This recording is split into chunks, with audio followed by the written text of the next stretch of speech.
required to bolster the staff, strengthen the bullpen. But I think this game could very well come down to the strategic walk.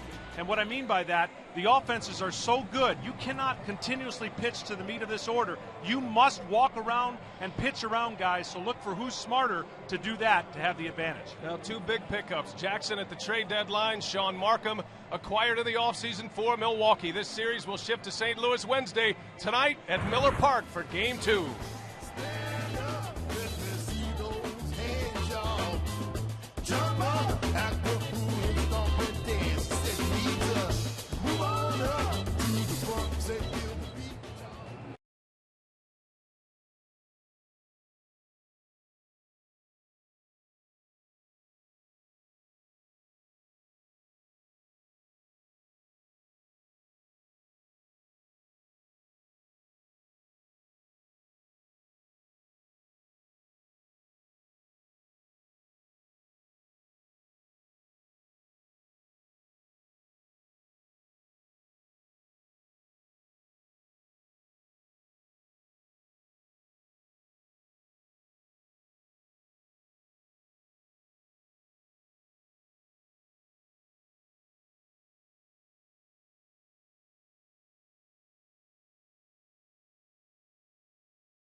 .3 degrees here, just ideal conditions for the Grand Ole game as we're set for Game 2 of this best-of-7 National League Championship Series. And we check in with the fourth member of our team, Craig Sager, standing by down below. Craig? Well, thank you, Brian. Albert Pujols, the slugging struggler right now for the St. Louis Cardinals, has only 1 RBI in 6 postseason games. Arguably the best player in the game is struggling. Ron mentioned the double play ball he hit into in the 7th inning. I want to show you his previous at-bat that illustrates what's happening.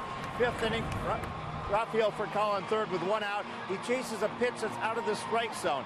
Now, Pujols watches as much video as anybody in baseball. He has seen also the pitch tracks, and it clearly was not a ball that was in the strike zone. Now, the hitting coach, Mark McGuire, has said, don't expand that strike zone. A walk is as good as a hit.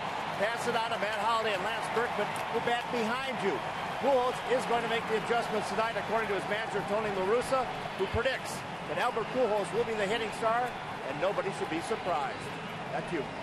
All right, Craig, thank you. And interesting that La Russa does make a switch in his batting order. A couple of changes, actually, as we take a look at tonight's starting lineups. Brought to you by the new Capital One Cash Card for La Russa's Cardinals tonight. Rafael Furcal back in the leadoff spot. John Jay back in his number 2 spot, and then it's Pujols batting third. The middle of the order is where the change is. Holiday is now hitting cleanup. Lance Berkman batting fifth. Those two were in opposite spots last night. Yadier Molina batting sixth, the catcher. And then the bottom three for La Russa. David Freese had a 3-run homer yesterday. Nick Punto gets his first start of the LCS. And the pitcher Edwin Jackson will round it out.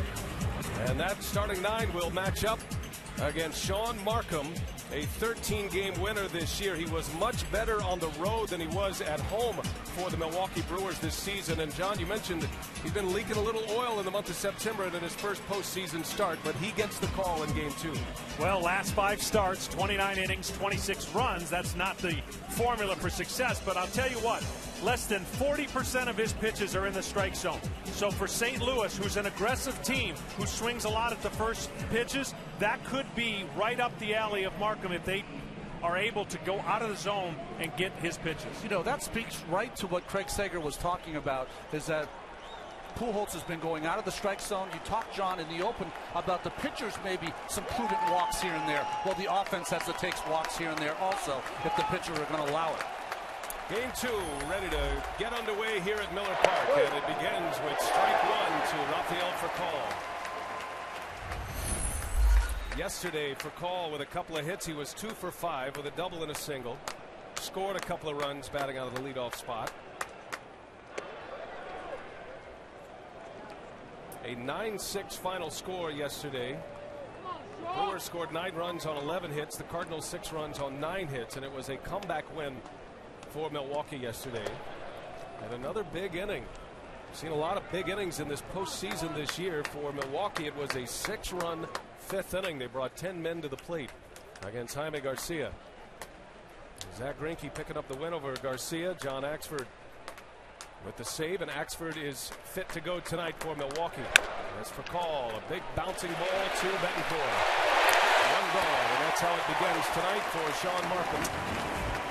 Defensively behind Markham, you see a little change. Nigel Morgan gets the start in center field. Gomez was there last night. Then the infield, Harrison's got to stay in there. He has hot numbers. Betancourt, Weeks, and Fielder at first base, who made a great play in last night's game. And Jonathan Lucroy doing the catching again. Now Lucroy, part of the offensive explosion last night, had a couple of hits. Has been a solid defender this series as well, as John Jay will hit with 1 away. From Sean Markham, 5 different type of pitches. You won't see it past 90 too often, and you won't see too many pitches straight. You'll see that pitch zone that we're looking at, and they're going to be dots all over the place. Drops a bunt down. Markham cannot make a play. A beautiful bunt by John Jay, and a base runner for Albert Pujols. That'll be an infield hit. John Jay brings a lot of weapons to the plate. This is one of them. Well, you don't see this too often against Markham. He was a college shortstop, an incredible fielder, and just not able to make that play. I thought that he tried to make it a little fancier than he had to. Probably could have stopped and fired a strike over there and had a better chance. So the Cardinals testing Markham right away. A bunt single, and now Albert Pujols will hit. Albert was 1 for 4 in game 1 yesterday. His hit was a single in the first inning, but his at-bat in the 7th, maybe the biggest at-bat of the night for the Cardinals. He bounced into that 5-4-3 double play that Ron showed you, and it wiped out a Cardinal rally. And why wouldn't Tony La Russa expect big things from Albert Pujols? He's been doing it his entire career. Has had some monster games in the postseason as well, but has not homered in the postseason since 2006. The year the Cardinals won the World Series.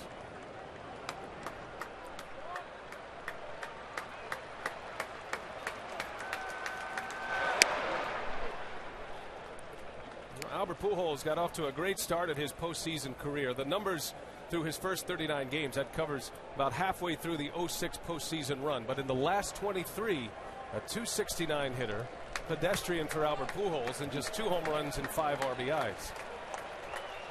With all of this offense with the St. Louis Cardinals, you have to expect Albert Pujols to be a big part of it if they're going to advance to the World Series.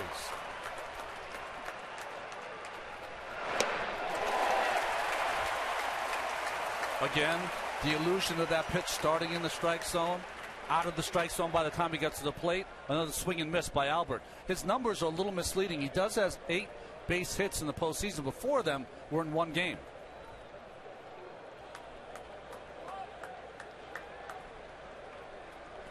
Pujols coming off a 37 home run season with 99 driven in. Narrowly missed a 300 batting average. He had 299. One of the most feared right-handed hitters in all of baseball, and this is a series that matches up 2 first basemen that will set the market for free agency this offseason in Albert Pujols and Prince Fielder. A ball and a strike on Pujols with John Jay at first base. And that one is ripped foul. Pujols getting out ahead of it.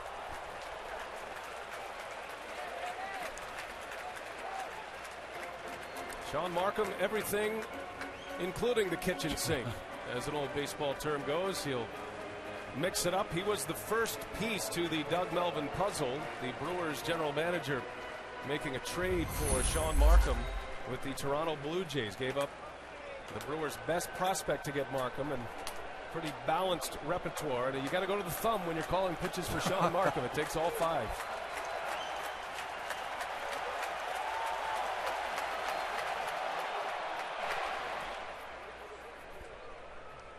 When they talk about Sean Markham, Rick Granite's the pitching coach for the Brewers, say he adds and subtracts as well as anyone he's ever seen. He also judges the speed of the bat of the hitter.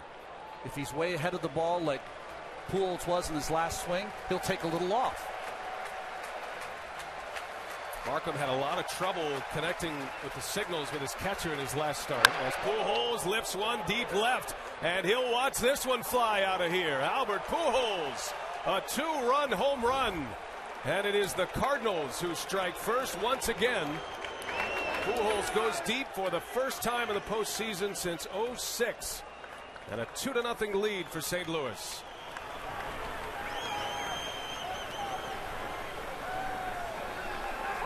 Well, one of the things that you just talked about, Ron, his bat got sped up by an inside fastball. He just pulled an off-speed pitch, way foul. He stayed in there, and as Albert can do better than anybody, turn a pitch around quicker than it's thrown in. And right there was just a location up. And Albert just throws his hands in the barrel of the bat, and it just takes off. So Albert Pujols puts the Cardinals on top 2-0. A missile that quiets down this sellout crowd at Miller Park. Cardinals had just 1 2-strike RBI. Their 2-strike hitting a bit of a concern for their manager until that 2-run home run by Albert Pujols.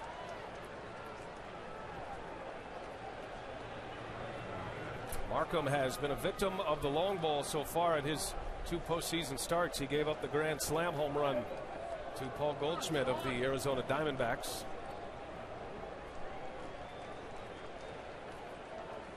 Matt Holliday hitting cleanup today for St. Louis. We'll take another look at this Pujols home run. But we just talked about speeding up the bat. John did, and he had thrown him a slow slider that he pulled foul. You thought he'd come back with something even slower, but he tried to get inside on Albert, just show him a pitch inside, and he kept it fair, much to the like of La Russa and hitting coach Mark McGuire. Saw the conversation with Yadier talking about a mechanical thing that he had been working on and made a change right there. Shoulders dipping versus that ability to keep them parallel and turning on the ball. Seen it all too often. You're going to have to make him aware of the outside part of the plate and slow it down with velocity versus speed it up. I think sometimes, John, pitchers kind of double think. He had thrown a ball in the dirt away that he'd gotten Albert to swing over, and I think he was just trying to show him a pitch inside and go back out there, but he never got there. Yeah, the effect pitches aren't supposed to be hit. 2 balls, 2 strikes on Matt Holliday. And the count goes full, and the classic swing of Albert Pujols. Boy, Pujols hit that ball with some anger, didn't he? Just a line drive that made this ballpark look tiny. Now, once again, for the second consecutive day, the roof is open here at Miller Park. Also, the panels in the outfield are open, and the ball is jumping. No ballpark would have held that one, however, as Holiday takes ball 4. And Markham in some trouble in this first inning. Back-to-back hits, the home run by Pujols, now a walk to Matt Holliday. Well, a starting pitcher, especially when you've had the year he had, a very good year for the Milwaukee Brewers. And he's coming off of Tommy John not too long ago, and his innings are increasing. But the one thing you got to have is a bad memory. And that bad memory starts in the postseason. He did not have the start he wanted in Arizona. He's come out hoping to have a quick start. Mechanics maybe rushing it a little bit. You see a lot of pitches in the dirt, but this guy lives off of the plate. I already mentioned he doesn't throw many pitches in the strike zone, and we're seeing that in the first inning. So here is Lance Berkman with one away. And Ron, what do you make of the lineup switch for Tony La Russa? He flip-flops Matt Holliday and Lance Berkman. Sometimes when I watch Tony La Russa make out his lineups, I think he just wants to change just to change it up. But I think what he's trying to do there is just mix up Berkman, who had that big 3-run home run in the first game of the playoffs against the Phillies, but hasn't done much since then. So move him a little down, move Holliday up to protect Albert. Berkman did have 2 hits yesterday, batting in the cleanup spot behind Pujols. He drove in a run. His RBI single in the 5th inning made it a 5-2 lead for the Cardinals at the time. But what a luxury for a manager to have 3 hitters like this that you can put anywhere in the batting order and have success with Pujols and Holliday and Lance Berkman. Most pitchers, John, they try to work on his arm before the game. We'll take a look at Berkman's numbers against Markham. Not very good, obviously. But maybe with Markham, I think what they work on first is his neck. Get that nice and loose, because he shakes off as much as any pitcher I've ever seen. A lot more options out there for catcher Jonathan Lucroy. 2 balls and a strike on Berkman. And the count goes to 3-1. And these are the kinds of counts that Sean Markham can ill afford to get into with this powerhouse lineup of the St. Louis Cardinals.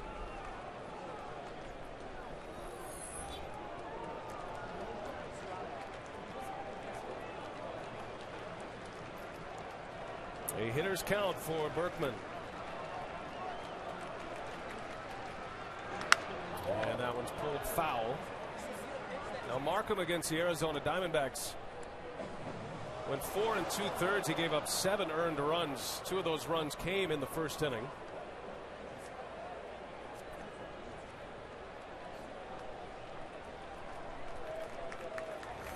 Markham giving up 22 home runs during the regular season. And the first inning has been a trouble spot for Sean Markham.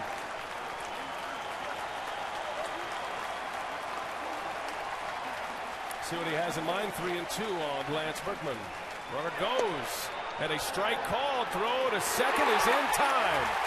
Strike him out, throw him out, double play to end the inning. But the Cardinals are on the board. Albert Pujols goes deep. 2-0 St. Louis. The Brewers are coming up.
presence felt in this LCS. A 2-run home run. And now the Brewers coming up for the first time. And let's take a look at tonight's starting lineup.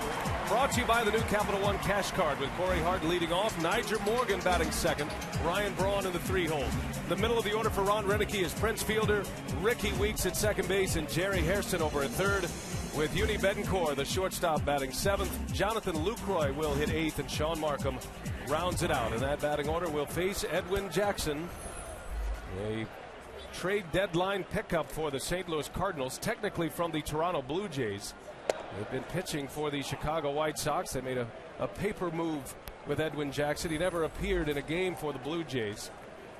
Part of a big trade for St. Louis, and Jackson 12-9 record for the season combined. He was 5-2 as a member of the Cardinals. As complicated as Sean Markham is, John, you pointed out Edwin Jackson about as simple as it gets. Yeah, a lot's going to be on his fastball. He's got a good fastball, firm fastball. If it's down in the zone, he's got a downer slider that really depends on, throws it, and those are going to be what the swings and misses are. That pitch right there is only going to be as good as the fastball strikes. So for him to pitch down in the zone, and one of the things he's been pretty good at when his team scores him runs in shutdown innings. 2.27 ERA. Corey Hart ahead in the count.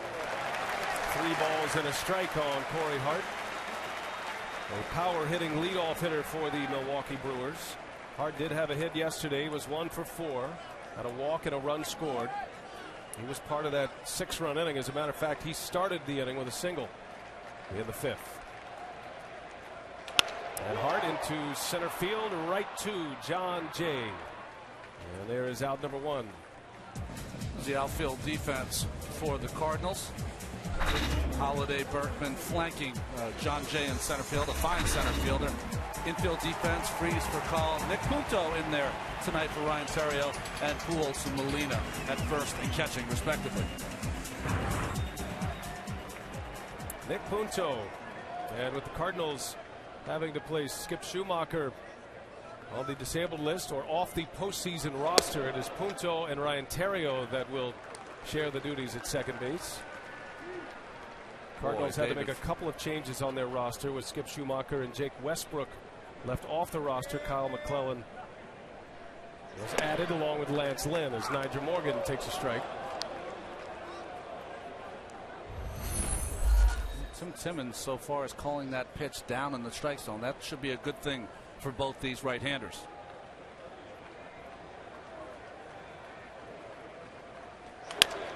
Bouncing ball to Punto.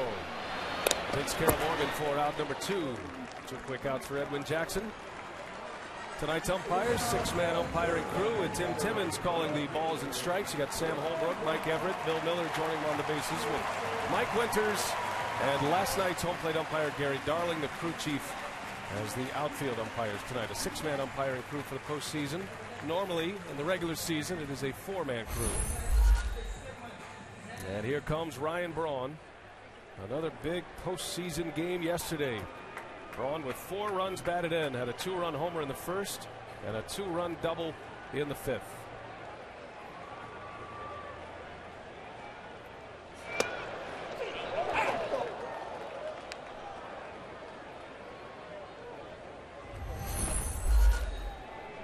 It has been a coming out party for Ryan Braun in this postseason of 2011.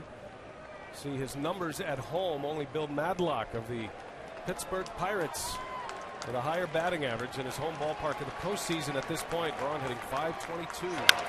And there's another base hit right back up the middle. Ryan Braun is aboard for Prince Fielder.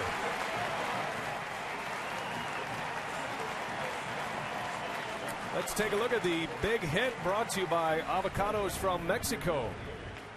And the hit that gave the Brewers the lead yesterday from the big man, Prince Fielder, was a 2-run home run in the 5th inning and gave them a lead, John, that they would not give up the rest of the day. Well, this is the formula, though. You want to face Prince Fielder with 2 outs, with room for error. Even though there's a runner on a base right now, you just cannot face these 3 and 4 hitters when the first 2 guys get on. fielder. A shot right to Punto. Makes the catch in the air. And the side is retired. 2-0 St. Louis. We're off and running at Miller Park. Cardinals coming up.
Learn making tires that go the distance inspires what they roll into yours. Goodyear, more driven.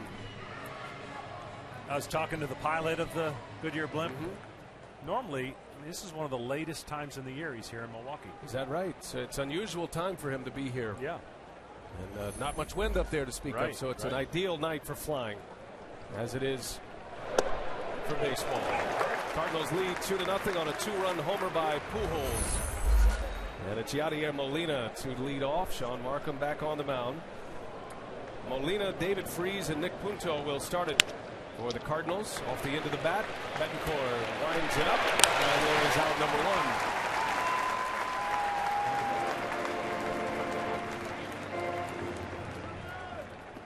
Now, a reminder, this National League Championship Series coverage on TBS is brought to you in HD by BMW, the ultimate driving machine. This series will shift to St. Louis for Game 3 on Wednesday, and great pitching matchup scheduled for Wednesday with Giovanni Gallardo against Chris Carpenter. Tonight it is Markham against Jackson. And if you're the Milwaukee Brewers, Ron, you know that if you win every home game the rest of the way out, because the National League has home field advantage in the World Series, you might not have to win on the road. Well, thanks to their own Prince Fielder. That's why they have the advantage. That big home run in the All-Star game. The thing for the Milwaukee Brewers is that they've had a lot of success with all their starting pitchers this year, and they only use 6, so very dependable. Guys put up a lot of innings. But so far in the postseason, really, Gallardo's been the only one that's been effective as a starter. His ERA is 1.29. The rest of the starters is almost 12, their ERA. Or 11.5 there. That's going to have to get better. Gallardo pinched the opener and picked up the win, and then pitched well in the clinching game. A no decision in that game to send the Brewers to the LCS. 1-2 to Freeze. In the air to right. Corey Hart. A few steps back, and there's out number 2. And with all that being said, I guess for the St. Louis Cardinals, they know how important it is to steal a game on the road. And St. Louis has been a good road team all throughout the regular season. They obviously went into Philadelphia. They beat some of the best pitching in the National League. They won on the road in Philadelphia to earn the right to play in the LCS. And they know how important this game is here tonight. It's possible that the Cardinals, with a win tonight, might not have to return to Milwaukee if they run the table for 4 straight. Well, the fans here have been incredible for this team. Electric all season long. But I don't think St. Louis could go to any tougher house than Philadelphia for that 5th game where they got that win to advance. Nick Punto with 2 outs in the 2nd inning. St. Louis beat Cliff Lee on the road in Philadelphia in Game 2 of the LDS, and then beat Roy Halladay in Game 5 on the road in Philadelphia.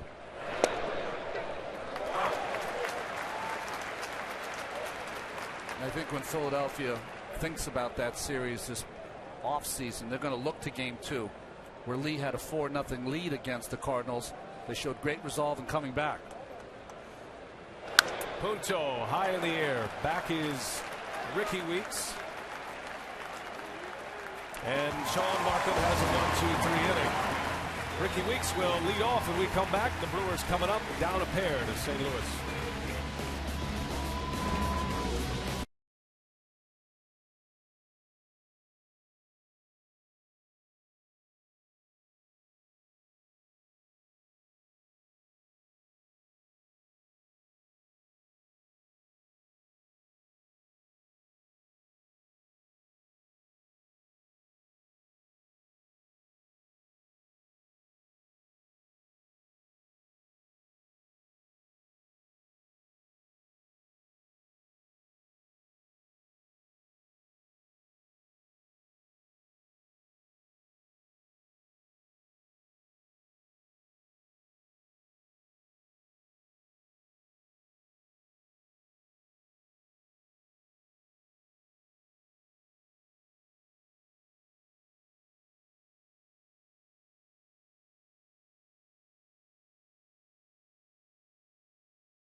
Home run by Pujols in the 1st inning. They lead it 2-0.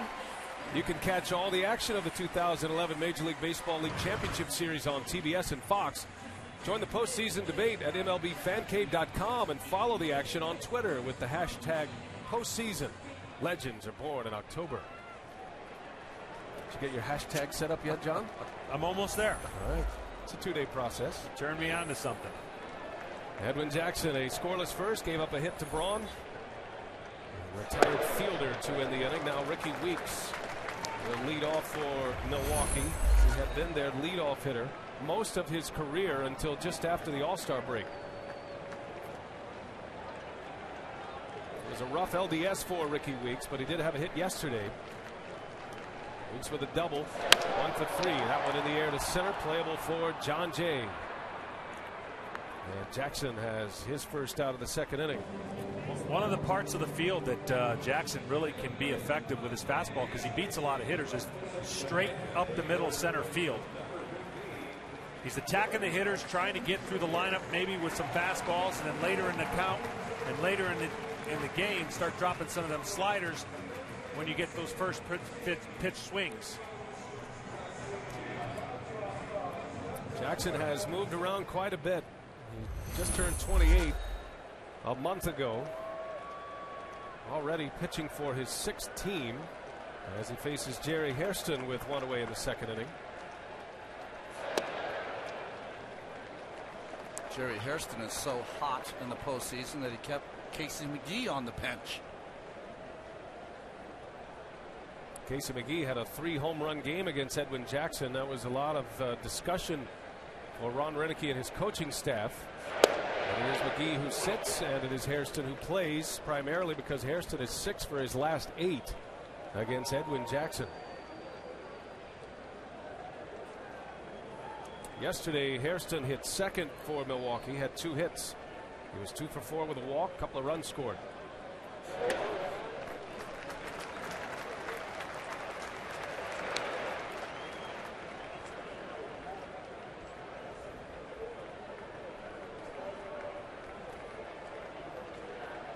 Jackson beginning the year with the White Sox. He was 7-7 for Ozzie Guillen's White Sox. Had an ERA just under 4. As Hairston stays hot. Boy, this guy has been some kind of pickup for the Milwaukee Brewers. They got him from the Washington Nationals near the trade deadline, and he has been an impact player in the postseason for him, Ron. Boy, just the short stroke for Hairston. When he was with Washington, he played a lot of third base for an injured Ryan Zimmerman for a lot of the summer. So even though he did not start a lot of games for the Brewers, very comfortable at third base. Now it'll be Yuni Betancourt, the Brewers shortstop. Betancourt with a couple of hits last night, including the capper in that 6-run 5th inning. Hit a 2-run home run. Free swinging Cuban shortstop Betancourt. This came with 2 strikes last night against Octavio Dotel. A little hanging curveball there by Dotel, caught in the bullpen by the bullpen catcher. And that raised finger as Betancourt was running around the bases. He's really turned it on in his last 3 postseason games, appearing in the postseason for the first time. And just 1 hit in his first 3 games. And he looks one to left field, a base hit. Milwaukee with 2 on and 1 away in the second inning. Back-to-back hits, Hairston and Betancourt.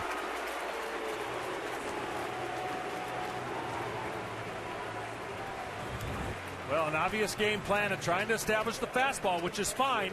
Right now he's been reducing them to singles, but the biggest thing is now you're going to have to start mixing in a couple sliders. You got to start getting to the point where get out of a jam. His money pitch is this slider. He does have the 8-9 hitter coming up, but establishing it and mixing in other pitches now becomes a little bit more of the priority. The 8th place hitter, Jonathan Lucroy. The Milwaukee catcher had a couple of hits last night, had a double. 3 RBIs in the postseason.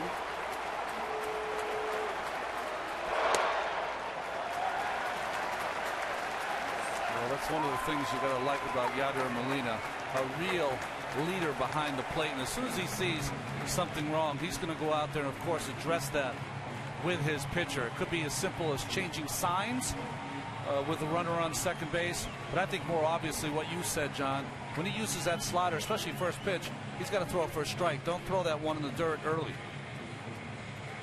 I always feel the toughest job for an 8th hole hitter again is trying to figure out what the pitcher is going to do to you, because you've got the pitcher behind you, not a lot of protection, and it's that cat and mouse game. Am I going to get that fastball for a strike, or am I going to get the slider? Waiting it out sometimes will prove to be a good thing in the 8-hole. Lucroy had a nice year with runners in scoring position in the regular season. Hit nearly 300. And it's 2 balls and no strikes. Does it play at all in a pitcher's mind looking at both of these pitchers tonight, Jackson and Markham? When you think about them as hitters, they both swing the bat very well. Both were position players at one point. Sean Markham waits on deck. Some last-minute instructions from his manager, Ron Renicky. I think if you're Jackson here, 2-0 count, you've got to concentrate on getting that ball down, fastball down, and hope Lucroy tries to pull it and hits it on the ground.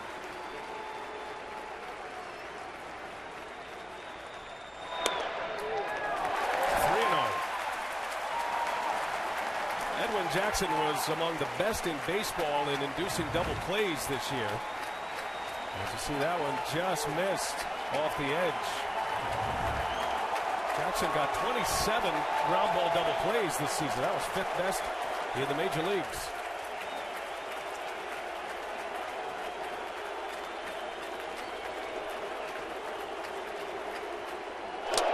A green light with 3-0, and Lucroy fouls it back. This is a Brewers team that will swing the bat 3-0. I think that's a great choice for the pitcher on deck for Renicky. Let him go. Let him take a hack at that 3-0 fastball. All part of that aggressive nature of manager Ron Renicky. It doesn't show up in the stolen base category, but it shows up everywhere else, including 3-0 green lights up and down his batting order. Calls for a slider right here, 3-1. Don't have to give in to the hitter with the pitcher on deck. And he got the breaking ball, and now Jackson is back in the count. 3-2 it goes to Lucroy. The hitter told you, Ron, that he was going to be aggressive. 3-1. Good choice of pitch. Counter with something less aggressive. Very good. Well, now what does he have in mind for him on 3-2?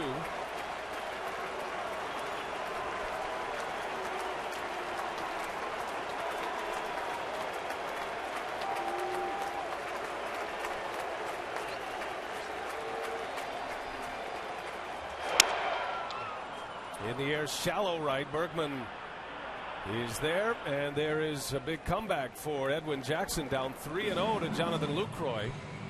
He gets the out number 2, and now he'll deal with the pitcher with 2 on and 2 away. Amazing thing there is he had 1 pitch to hit, and that was the 3-0 pitch, and he didn't execute, and that's why it's so tough to hit 8th in the National League. You don't get conventionally pitched the same way, or typically in a way that the count would indicate otherwise. And so now Jackson gets away with falling behind 3-0, and now he's got the pitcher. You work the pitcher to get into a hitter's count, and you're not always going to get that fastball in a hitter's count when you're the 8th place guy. See the numbers at the plate for Sean Markham this year, a college shortstop who handles the bat well. Had a home run this year for Milwaukee. It was here at Miller Park. As a matter of fact, it was the only grand slam of the season for the Milwaukee Brewers. It came from their pitcher. On the 4th of July, Sean Markham hit a grand slam off Daniel Hudson.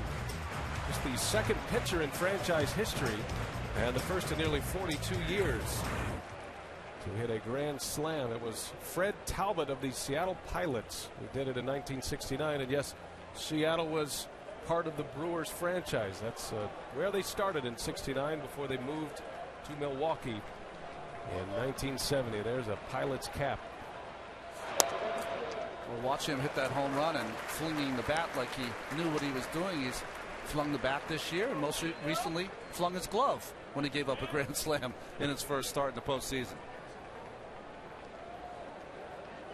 Markham gave up the grand slam to Paul Goldschmidt, and almost instantaneously as it left the bat, Markham's glove was in the air. He knew he had made a mistake. And a pop-up, foul territory. Pujols, and it falls. Pujols and Molina looking at each other, and the ball bounces between them. That could be an error on Pujols. We'll see how they score it, and we'll see if that's going to be a big play in this one. Well, there's no reason for Albert to be looking at Molina. That's a difficult play for the catcher. That's a first baseman's ball all the way. No need to look at the catcher. That's a difficult play. It's almost halfway up the first base line. I think Albert, because Molina is so adept defensively, thought that he was just going to get it, but that's got to be Albert's play.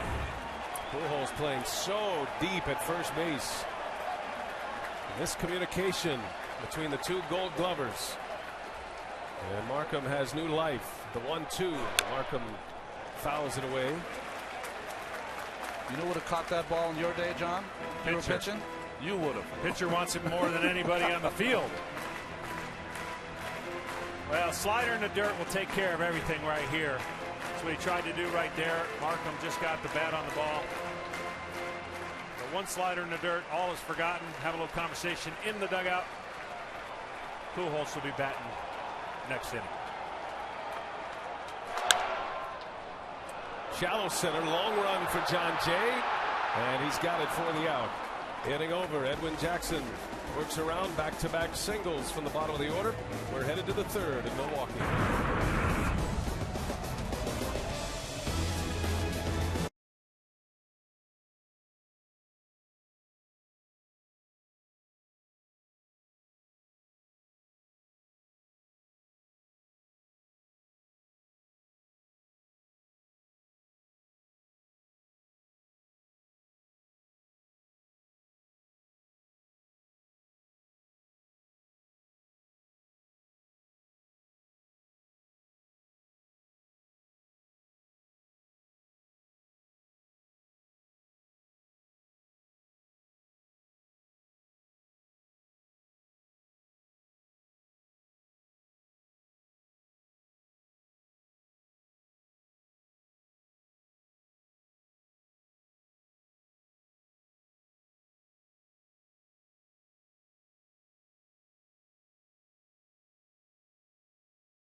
Milwaukee as we head to the third inning, and you can get the latest insider analysis on today's hot topics, like Cal Ripken Jr. discussing who he believes will win the Rangers-Tigers American League Championship Series.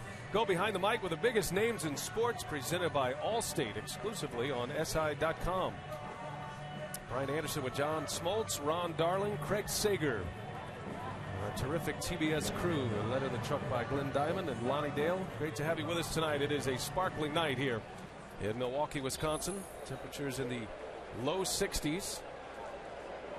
And the home run ball continues to be the theme, as Albert Pujols has given the Cardinals the early lead with a 2-run homer in the first inning. Edwin Jackson, the Redbird pitcher, will lead it off in this third inning. Jackson can swing the bat as well. Had 8 hits during the regular season, and you can tell by that swing he's not afraid to let it loose.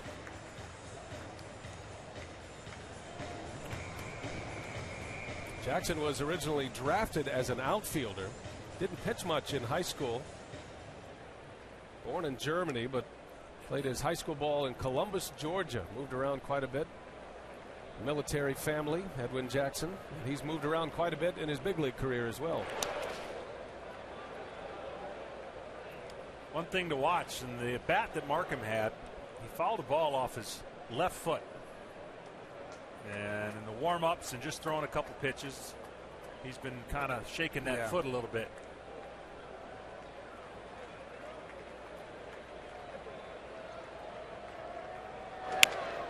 Into shallow center, Niger Morgan playing very deep, lays out and cannot make the catch.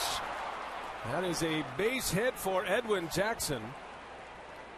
And the Cardinals have a man on here in the third as we check in with Matt Weiner in Atlanta for an update. What do you have, Matt?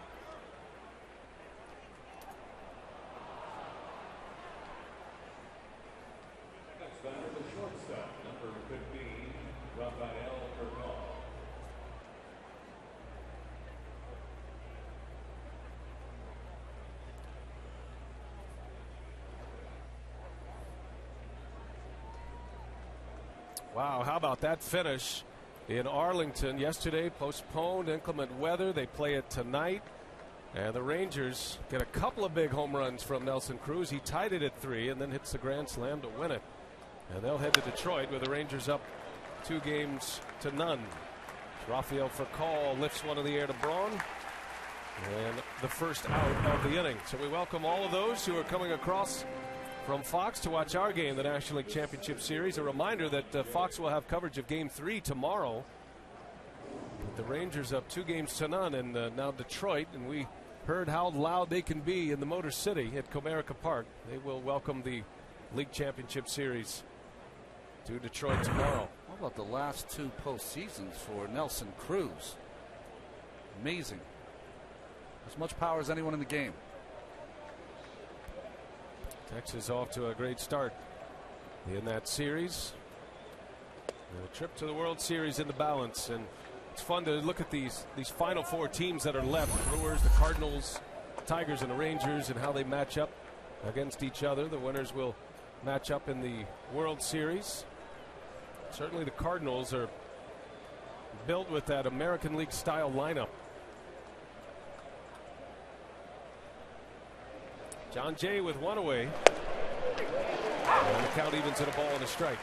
Texas has done an amazing job. Obviously losing Cliff Lee. They're the most balanced team, I think, in the playoffs. They can throw a lot of dynamic arms out of the bullpen. They've got some guys that can mix and match in the rotation. I just think they're the deepest. The Tigers are close, and certainly they got to make things happen with Verlander. Tough break. 2 starts in his postseason, interrupted with rain, and he's got to be going, man.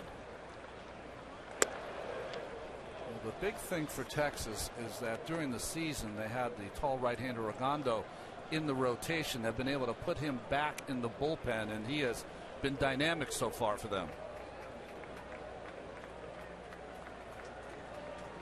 Well, that'll be a quick turnaround in the American League, much like it was for the ALDS for the Tigers and the Yankees, losing the off day, and they're right back at it in Detroit tomorrow.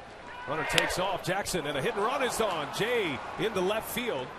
Jackson will hold up. John Jay continues to execute very well. He had a bunt single in the first inning. And now, on a hit and run, Jay slaps one to the opposite field. Well, this pitch away just sticks out the bat. We saw the third baseman Hairston moving towards the hole as the pitch was delivered. And he just hits it behind him. And you know you have a pretty good athlete as a pitcher if you can run the hit and run with him on first base. Well, if you're the third base coach, you're hoping Albert hits a gap or over the fence to try and make that decision with your pitcher at second. Not a lot of fun. Jose Oquendo at third base for the Cardinals, the third base coach. Pujols on the first pitch. Fly ball to right. Long run for Corey Hart, and he slides and cannot make the play. And Hart crashes into that retaining wall. Not a lot of room in foul territory. You know, in these new ballparks, the way they're made and everyone, the fans are so close that this is how you have to approach catching a ball down the line. You have to make the slide so that way it cushions you a little bit, but that right knee of his seemed to hit below the pad into the cement.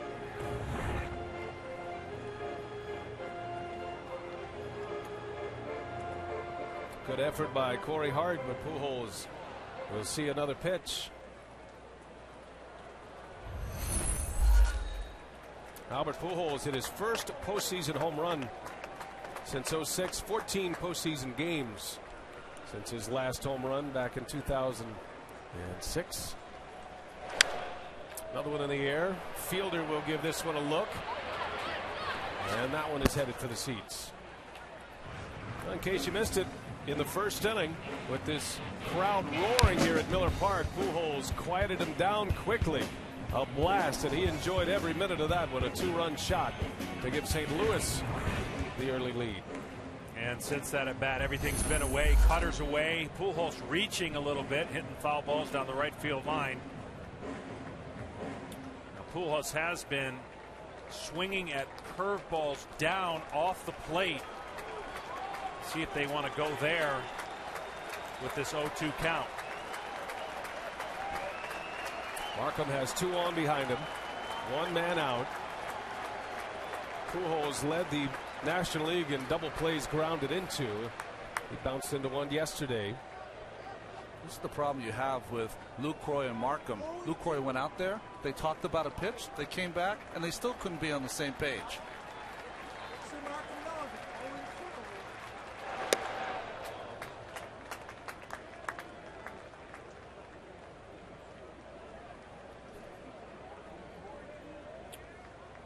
Ron Renicky telling us that Sean Markham calls his own game.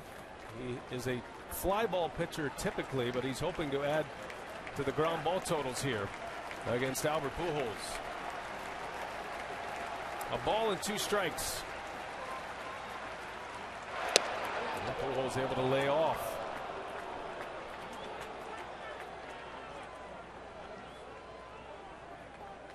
Brewers manager Ron Renicky hoping to get Markham through this frame. I can assure you one pitch it's not going to be the fastball end that he hit out in his first at bat. Got to go breaking ball, curveball slower than slow, and see if you can get him to expand the zone. Into center, well hit. Nigel Morgan turns and runs at the track, cannot get it, crashes into the wall. Jackson will score. Right behind him, John Jay. He'll score, and Albert Pujols has given the Cardinals a 4-0 lead. 2 more RBIs for Pujols. And the Cardinals are getting big production from their 3-hole hitter tonight. Well, we said that Albert Pujols in the opening shot that he needed to answer with his teammates against this Brewers team offensively, and I guess he has answered with this home run and this 2-run double. This ball, Morgan playing very deep, but still underestimated how far that ball would travel.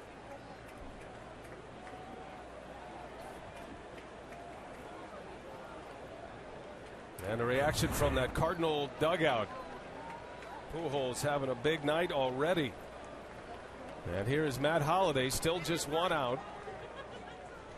That was another 2-strike hit for Albert Pujols. So all 4 of his RBIs coming on 2-strike pitches. You want to find out how a team is going offensively. Look at their numbers with 2 strikes. Tonight it has been Pujols doing the big damage. Well, he threw him a tight slider off the plate that Pujols just laid off of and then tried to go fastball away, but it was up. He's too strong to fool him up.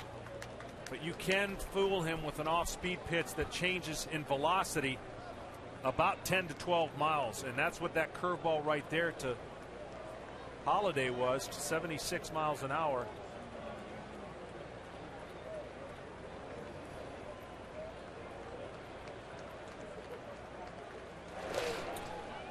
You know, it's hard to criticize Nigel Morgan because this was a bullet off the bat of Albert Pujols, but he is probably their second center fielder defensively after Carlos Gomez. Gomez much more speed than Morgan, and what might have gotten back there on that line drive from Albert. Well, you make that transition from grass to the warning track, you know you're getting close to the wall. You're willing to sacrifice your body, but you don't really know exactly where that wall is when you're on a dead sprint sideways. It's not a Willie Mays turn your back and go get it. Ball and a strike on Matt Holliday, and it's 2-1. Miller Park, Milwaukee, Wisconsin, and a sellout crowd, and they are in their seats and quiet for the time being, as Albert Pujols has delivered 4 big runs in this game. A 2-run homer in the first and the 2-run double just a moment ago. Brian Anderson with Ron Darling, John Smoltz, and Craig Sager. And a pickoff play. Pujols is back.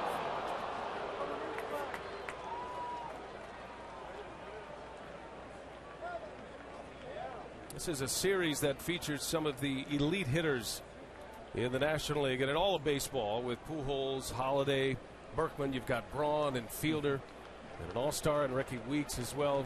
2 terrific offenses matching up.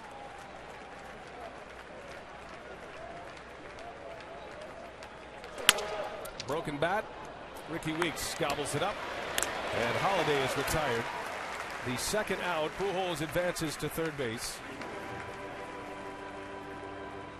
And Markham will face Lance Berkman now with 2 away. Number 12, the right fielder, Lance Berkman. Well, it's interesting because of the bad numbers, 1 for 16, that Berkman has against Sean Markham, entices you to pitch against this great hitter with the right-handed Molina on deck. Berkman loves to swing at the first pitch. He had a first pitch 2-out RBI yesterday. He lays off, takes a strike.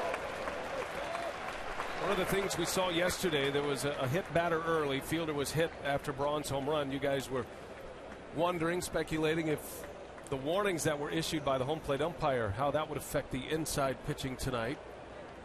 So far, Markham and Edwin Jackson have pitched inside occasionally. Can something like that affect the rest of the series in the postseason, you think? I don't think so. I think you've got to have complete confidence that Gary Darling and his crew are going to know when someone is intentionally trying to hit someone. There's not an umpire in baseball that wants to throw out a pitcher and a manager out of a postseason game. Both managers said the warnings were understandable yesterday. It came at the bottom of the first. And, these two teams have some bad blood history this season, and going back a few years, as a matter of fact. They matched up 18 times during the regular season. They split the season series 9-9.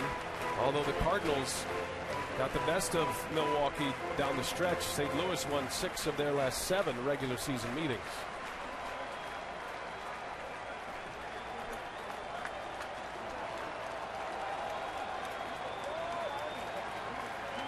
Pujols at third, 1-2 the count on Berkman.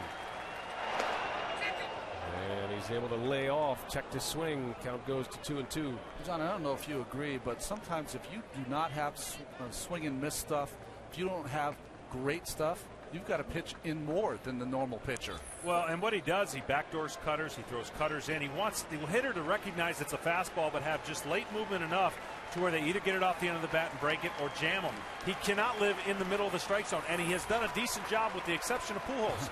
That's where he's been in the strike zone a little bit.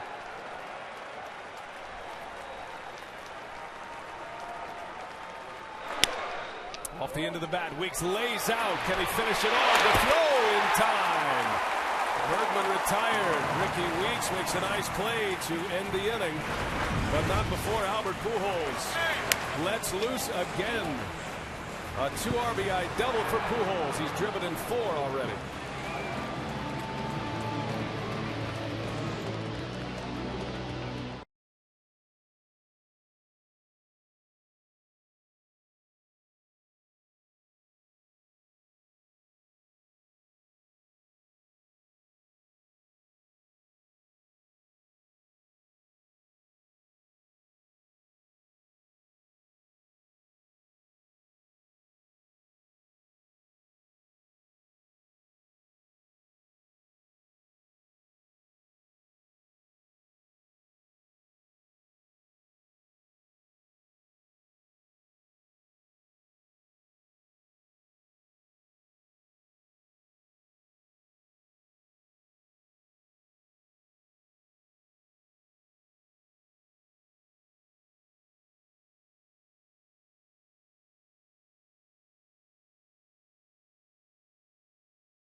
National League Championship Series coverage on TBS is presented by the new Capital One Cash Card. A retractable roof here at Miller Park, a stadium that opened in 2001, hosting their first league championship series. And the Brewers are down to the Cardinals 4-0. As we go to the bottom of the third inning, Albert Pujols has been the offense for St. Louis. 2 hits, 4 runs, 2-run homer and a 2-run double. Corey Hart will lead off. Edwin Jackson back on the mound. And the Redbird starter back to the top of the order with Hart. It'll be Hart, Morgan, and Braun to start it here in the third inning.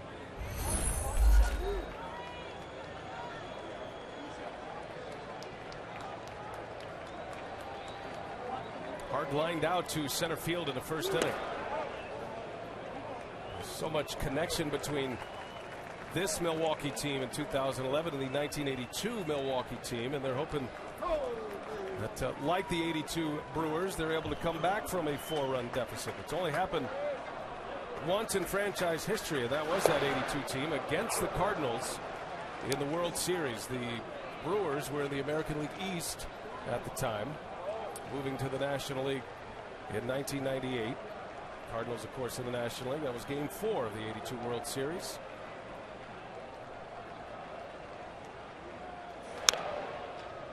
One of the names on that 82 team that's not as well known as the Coopers and Gorman Thomas and Ben Ogilvy's are the Charlie Moore, who played right field for that team. Yeah, Charlie Moore, they were known as Harvey's Wallbangers. Robin Yount was on that team, of course. MVP season in 1982. As Hart takes a called strike 3, Edwin Jackson picks up his first strikeout to start the third inning.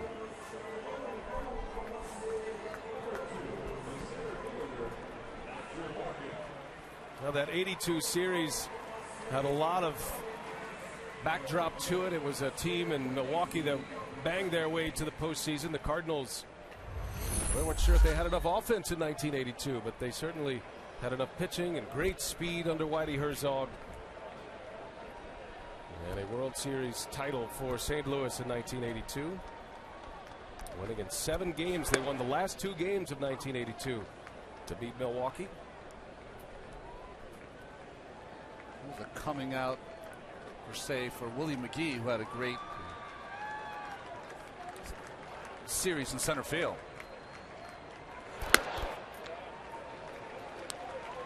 Nigel Morgan with 1 away.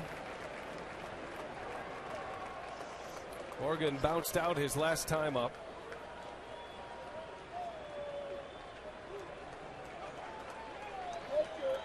Edwin Jackson has given up 3 hits thus far, all of them singles. Gave up back-to-back hits in the second inning, then pitched out of it.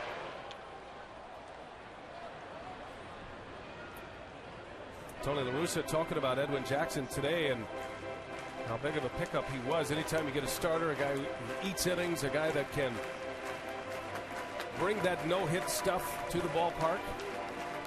And Jackson does have a Major League no-hitter on his register. He did it last year as a member of the Diamondbacks.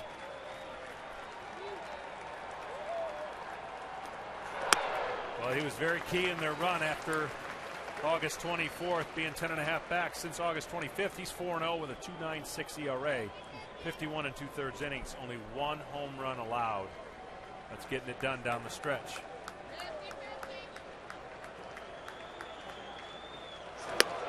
And a swing and a miss. Nigel Morgan down on strikes. Back-to-back Ks for Edwin Jackson.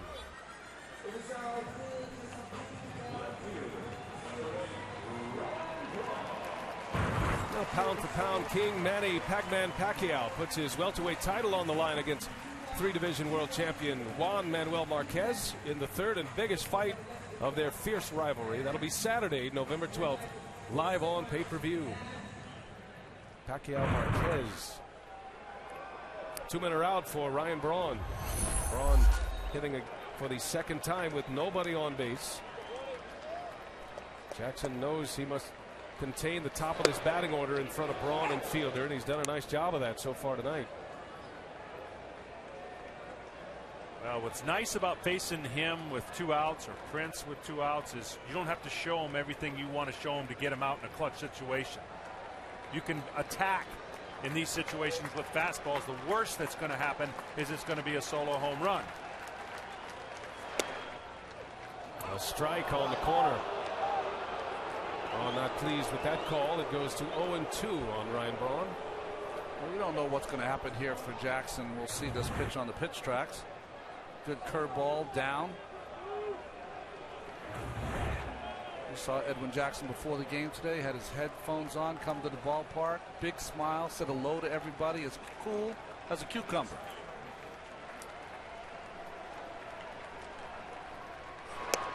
Out of the C.C. Sabathia book, where he actually wants to talk to people. Wants to, sometimes starting pitchers, I don't know the way you guys were when you pitch, but get locked into your hole, your zone, and don't want to talk to anybody. But Jackson has no problem with that before his game.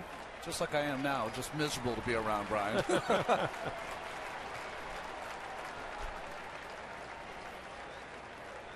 Well, Chris Carpenter was able to give Tony La Russa a complete game in Game 5 of the LDS against the Philadelphia Phillies, and that allowed La Russa to set up this rotation with Garcia yesterday, Jackson today. And he strikes out Braun. Molina picks it out of the dirt and secures it at first. How about Edwin Jackson striking out the side in the third inning? Goes through Hart, Morgan, and Braun. The Cardinals are rolling in Game 2.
Here's the best of the game brought to you by the Audi A8.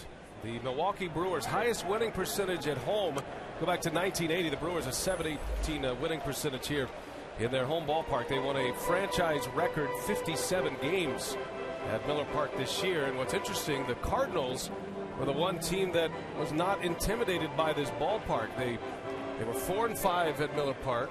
It's a losing record, but compared to what the rest of baseball did. And the St. Louis Cardinals had a sweep of the Brewers in this ballpark in late August and early September. See the highest winning percentage at home. These are the teams. Of course, the Yankees winning the World Series in '98. Indians were a playoff team. Yankees on that list as well in '09 as World Series champions. Correct me if I'm wrong, but the '85 Yankees were there. I don't believe they went to the postseason that year, and to have that great numbers at home. Well, the Cardinals on the road were 9 games over 500. Only the Phillies had a better road record than St. Louis. When you have a lineup that can swing the bats like Tony La Russa's lineup, it can certainly do some damage away from your home stadium. Molina lifts one foul, long run, hard. He'll give it a look, and right up against the railing. That one is in the seats.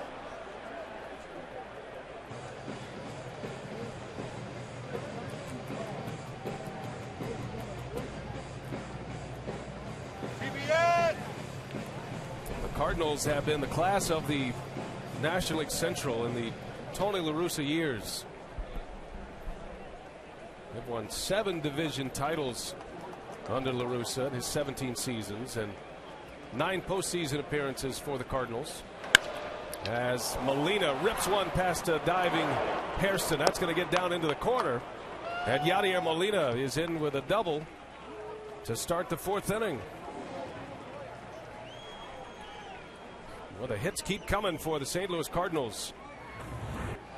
Well, every time Markham has made a mistake, it has been tattooed by the Cardinal hitters. This one, a shot past Hairston down the third base line. Jerry thought he should have made the play, but ball hit so hard it beat him to the spot. A double for Molina. The Cardinals now with 6 hits through the first 3 innings in a batter. 4 of those 6 hits have come with 2 strikes. Markham has not been able to find the put-away pitch. Bouncing ball. Weeks is over, and it's Markham who covers. They get the out, but Molina advances as Freeze a productive out, sending Molina to third base. There's some confusion there between Prince Fielder and Ricky Weeks for a moment. Well, Prince got caught in no man's land, went after that baseball, realized he couldn't get it and couldn't get back to the bag. Luckily, Markham heads up, was covering. Weeks threw him 100-mile-an-hour BB, though, and I think he caught it right in his palm. Can't get back, so Markham's got to cover. Yeah, you get to the bag, practice that play a lot, and then turn around and see what the runner at third's doing. The infield's in here, and you got a lot of options again to pitch around out of the strike zone, see if you can get some swings and misses.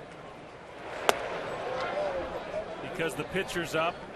And these are the things we talked about in the open, Brian. You don't always have to pitch to contact and strikes.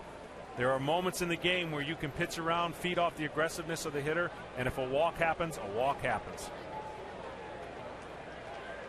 Nick Punto batting out of the 8th spot in the Cardinal batting order with Edwin Jackson, the pitcher, next.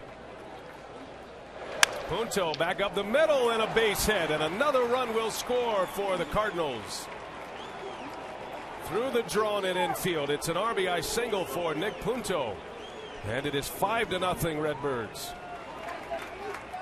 Well, just great team offense there by the Cardinals. Molina with the leadoff double. Great job by Freeze to get him over, hitting the ball to the right side. And with the drawn-in infield, Punto not trying to do too much, just working his way back up the middle for a base hit.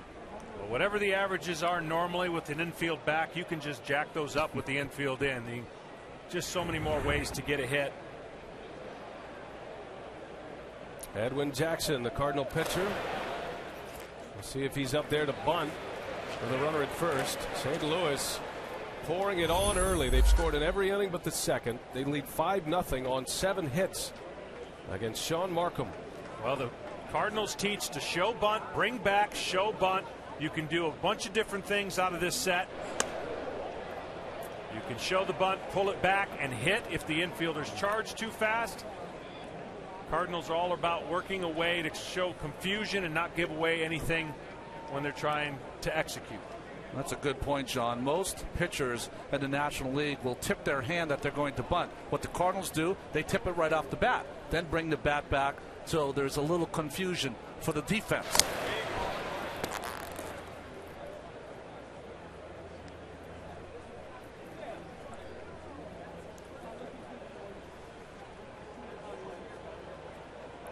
Two hits in the inning. It was a double by Molina that started it.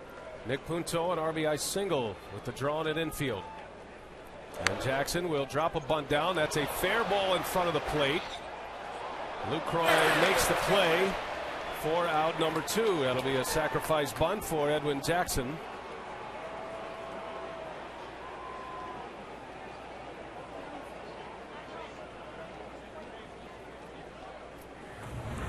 Well, this is a play that you normally would see that the catcher could make a play at second base, but Nick Punto got a great secondary lead and a great jump, so there was no play at second base, and Lucroy decided to take the easy play at first. See, Jackson doesn't run. That's a fair ball, just barely. Lucroy can't make the play, so proceeds to first for the out. And Dave McKay, the Cardinal first base coach, screaming at Nick Punto to hold his ground at second base.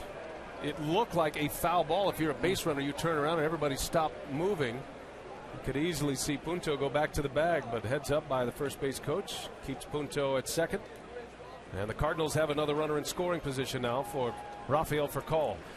The way the batter's box is drawn up in Major League stadiums, that ball can be in the batter's box at the very corner and still be a fair ball because it's out in front. That line, of course, goes right to the back of the plate.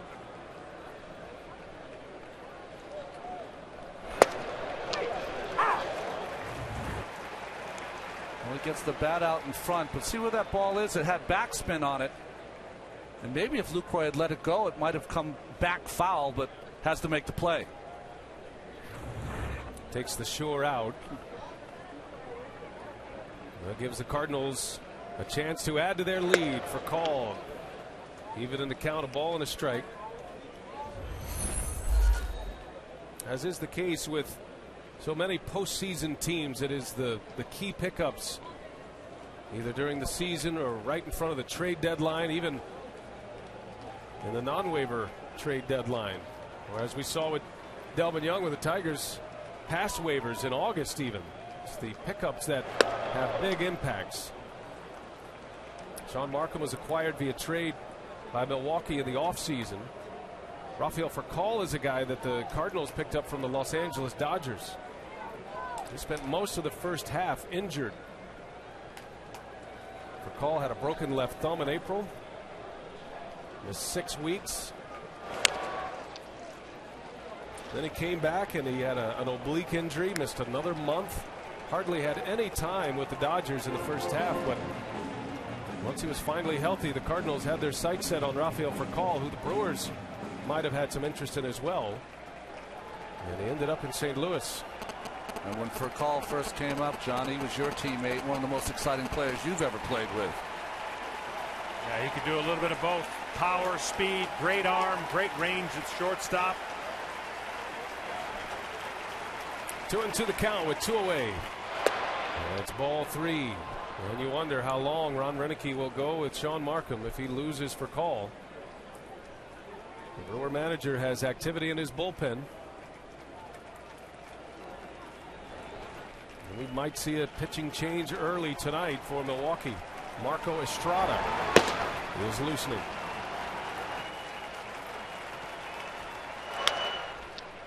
On the ground, this is Hairston, cuts in front to throw, and it is just in time to get the out. And the Cardinals are done in the fourth, but they get another run. 5-0 St. Louis.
Nerd domination. Don't miss The Big Bang Theory. All new to TBS Tuesday, Wednesday, and Thursday nights starting October 18th. Well, speaking of Big Bang here, Cruz, 9 home runs in 22 postseason games. Nice, John, pulling out a stat there, coming back from the commercial break. I didn't really pull it out. I just read it. Nelson Cruz of the Texas Rangers with 2 home runs today, giving the Rangers the Game 2 victory with a grand slam. As Prince Fielder will lead off for Milwaukee. This is a good time to say, speaking of Big Bang, with a big bopper at the plate in Prince Fielder. You read it out of order, John. I know.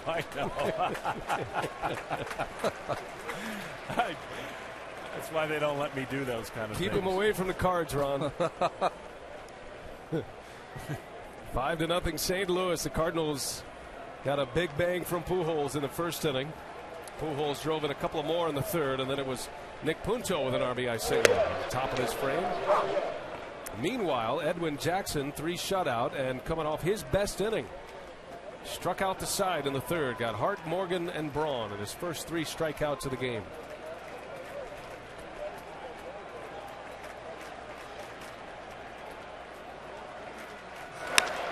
Fielder to right center. That ball is pretty well hit. Back it goes, and it is 1 hop off the wall. Fielder on his way to second, and it's a leadoff double.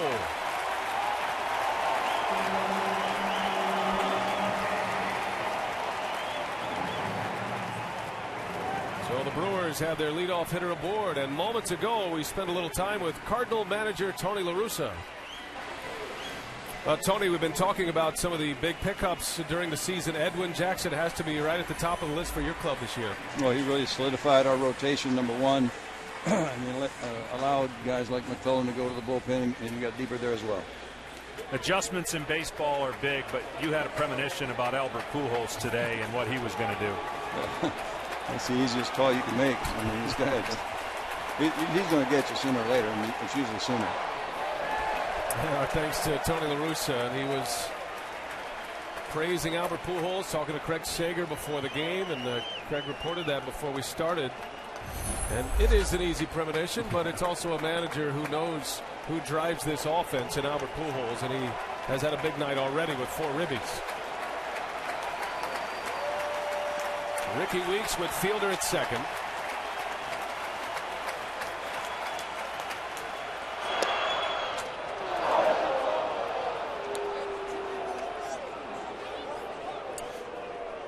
You can see so far that the Brewer hitters think this pitch is down from Jackson. Looks like a pretty good pitch, and on the pitch tracks catches the very bottom of that strike zone.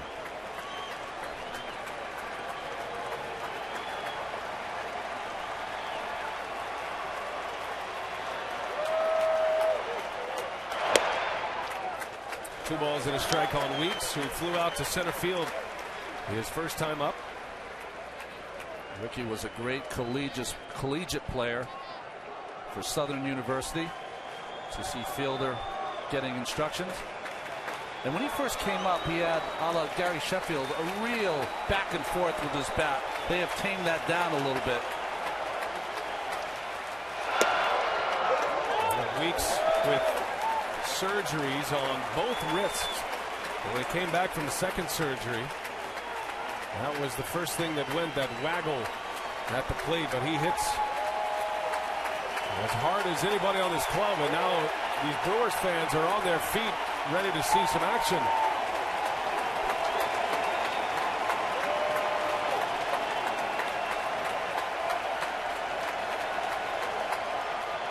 And that one is launched way back and gone. Ricky Weeks, a 2-run home run.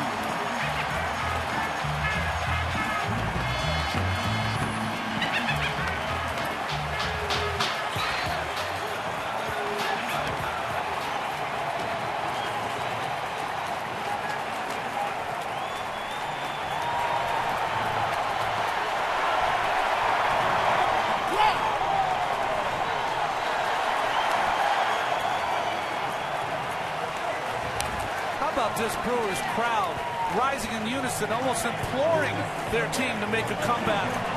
And they're served well here by this bomb by Ricky Weeks.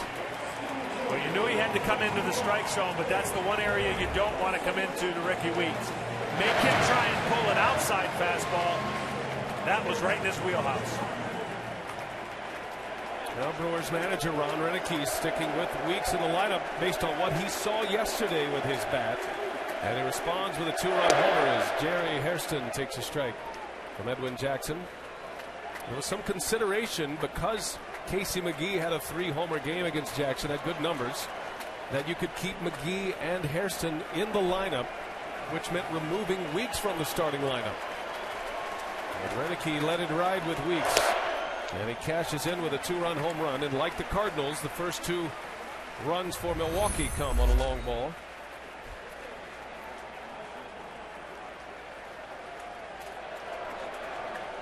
Fielder's double started it. Ricky's home run puts the Brewers on the board. Well, that ball kind of sunk down and into Weeks. And like Pujols in the first inning, just a shot out of here, and no doubt about it as soon as it left the bat.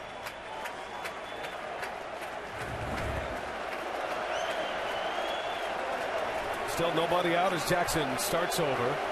2 balls and a strike on Jerry Hairston.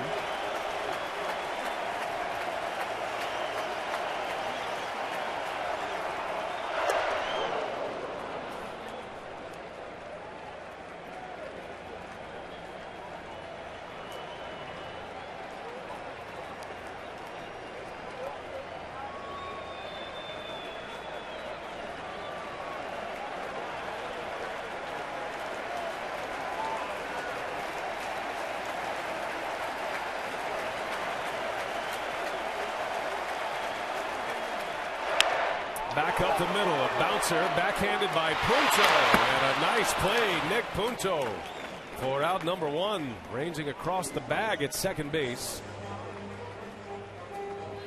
And the first out of this 4th inning, well done by the Cardinals second baseman.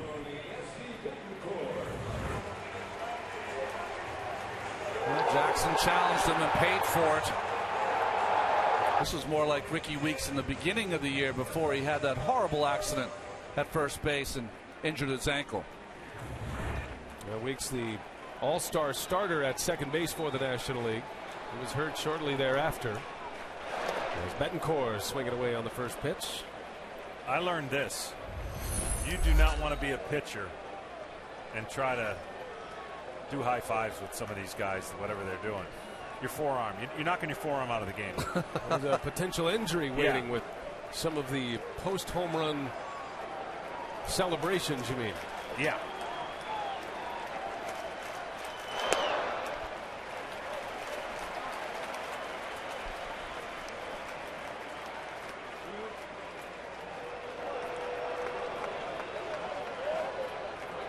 When you think about the forearm fives, it takes you right back to Tony La Russa's Oakland Athletics, right?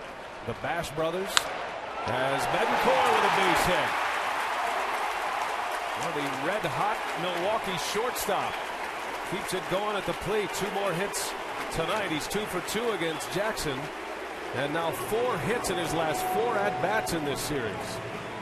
You know, Betancourt has been so much maligned for his inability to swing at strikes and just be this free swinger who'll swing at anything. But the Cardinals so far in this series have thrown him a lot of strikes, and he's taken advantage of that. His manager was praising him last night in the postgame press conference, talking about the at-bats that Betancourt has given the Brewers. And, of course, it was Betancourt's 2-run home run that capped off a 6-run inning last night. Saw La Russa on that phone. He's not going to be caught like he was in yesterday's game. 25 pitches by Garcia, 6 runs in. Got to finish the slider. And a couple sliders have been a little flat. He's got a good breaking ball to complement his slider. Fastball's on one plane. Slider has to be on a 45-degree angle. It's got to separate and turn away from the right-hander, and that one just stayed right there in the strike zone. Fernando Salas, who has spent time as the Cardinal closer.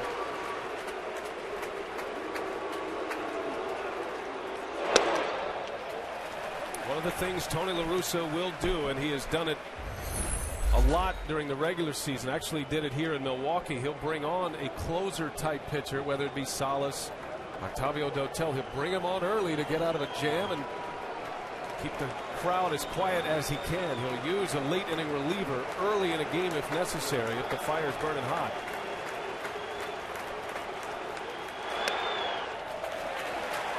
As we check in with Craig Sager down below. Craig. Well, Brian Brown was talking about Betancourt being maligned and criticized, especially for swinging at first pitch balls. I asked him last night how he handled the criticism, and in perfect English he smiled and said, "I don't understand English too well. I don't hear what they say." That's right. A native of Cuba, Yunieski Betancourt.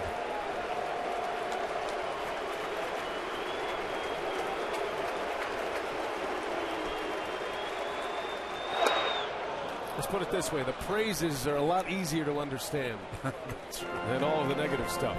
Betancourt, who's been bounced around in his career a great deal, began his big league career with Seattle. And then eventually to the Royals. He came over with Zach Greinke in the trade this offseason from Kansas City to Milwaukee.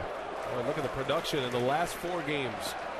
He has 4 of those 8 hits in his last 4 plate appearances.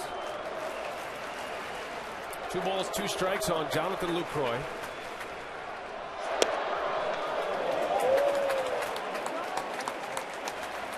That's a great pitch right there, and I don't know if Yadi's just coming out to talk about the situation, but this is not your typical 8th hole hitter now, because more than likely you're going to have a pinch hitter to come in. And this last pitch right here is a low fastball, real good pitch. Hoping to get the call. He holds it there, and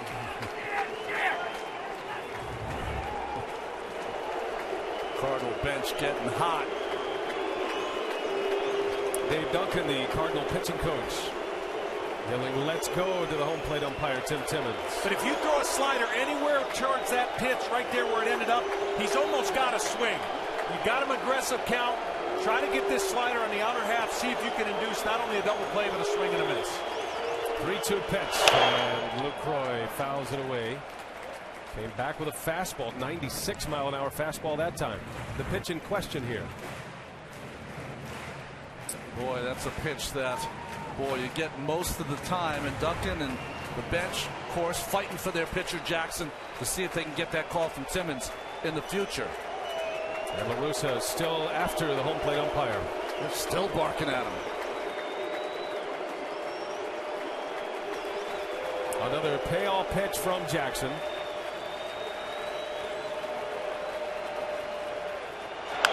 And a bouncing ball to third. Freeze to second for 1. And not in time at first. Jackson comes back, gets a significant out, the second out of the inning.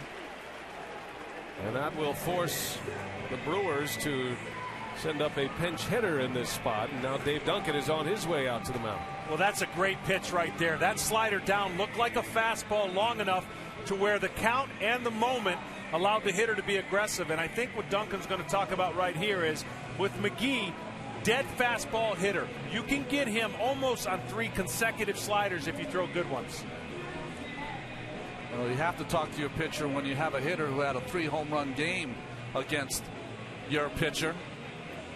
That was Casey McGee against Edwin Jackson on August 3rd. This was Jackson's second start as a Cardinal.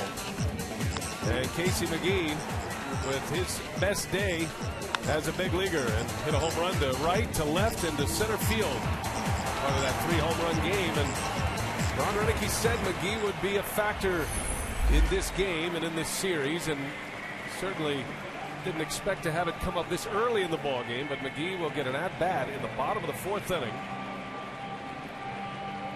He'll hit with 2 outs and a runner at first. The reason I think you can throw 3 in a row, even if you go 2-0, the more the count dictates, the guy's going to get more aggressive trying to hit a 2-run homer.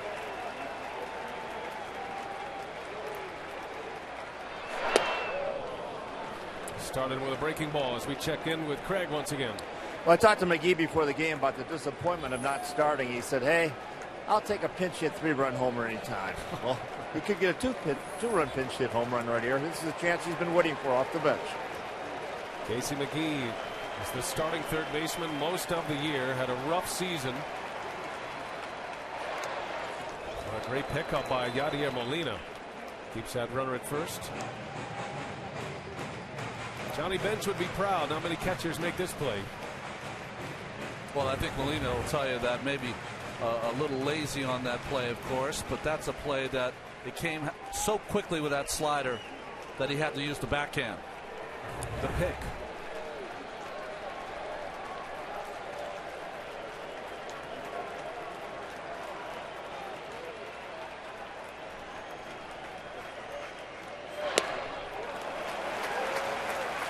Tendency, and there's your 3 in a row breaking balls. The tendency after you throw a good one and a swing and miss, you try to make it better and then better. You really don't have to against this guy. If you execute on the outer half of the plate and get it from the knees in the strike zone, he's looking to pull. He's looking to hit the ball to left field. You can still stay stubborn with it right here. He's also a guy that's been taken out of the starting lineup. You know he's going to be aggressive because he's trying to make a big and bold move.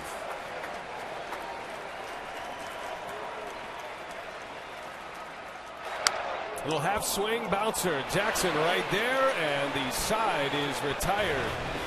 And when Jackson comes back, he gets out of it, but a 2-run homer, Ricky Weeks. And the Brewers are on the board. It is 5-2, St. Louis.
Milwaukee, Wisconsin, 5-2. The St. Louis Cardinals lead the Milwaukee Brewers in Game 2 of this National League Championship Series. New pitcher for Milwaukee.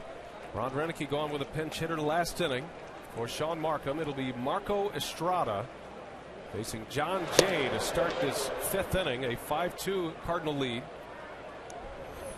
And the numbers for Marco Estrada, who was the 6th starter for Milwaukee this year. They used only 6 all season. the fewest in the major leagues. He was the fill-in starter for Zach Greinke and Chris Narveson. Did a nice job. Fastball in the low 90s.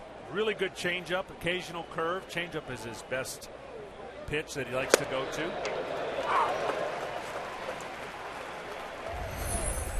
So the Cardinals have chased the Brewers starter. Another disappointing start for a Milwaukee pitcher as Jay rips one down the right field line. That's going to go to the wall. John Jay on his way to second base, and he'll lead it off with a double. Another leadoff hit for the Cardinals. And moments ago, we spent a little time with Brewers manager Ron Renneke.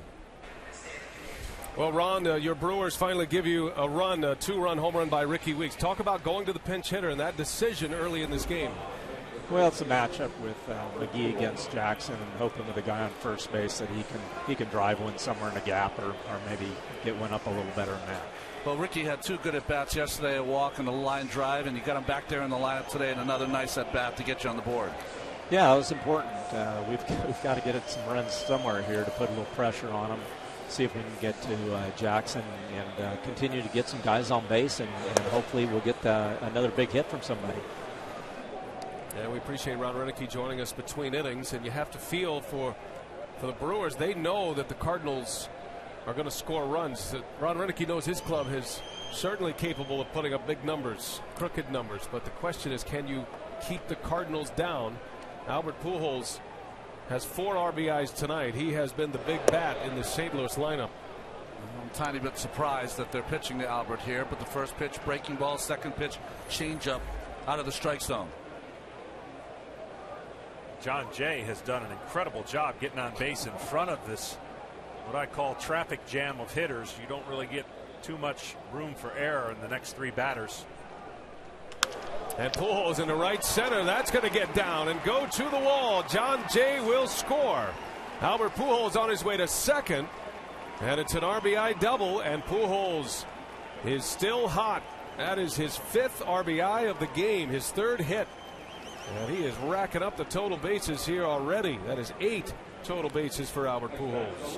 Well, that's just the lack of execution by the pitcher Estrada and the catcher Lucroy. 2-0 fastball out over the plate to Pujols when he's sitting on a fastball. That's something that you just can't do in the postseason, John. Again, as good as Albert is, you can get him out down. You cannot get him out up.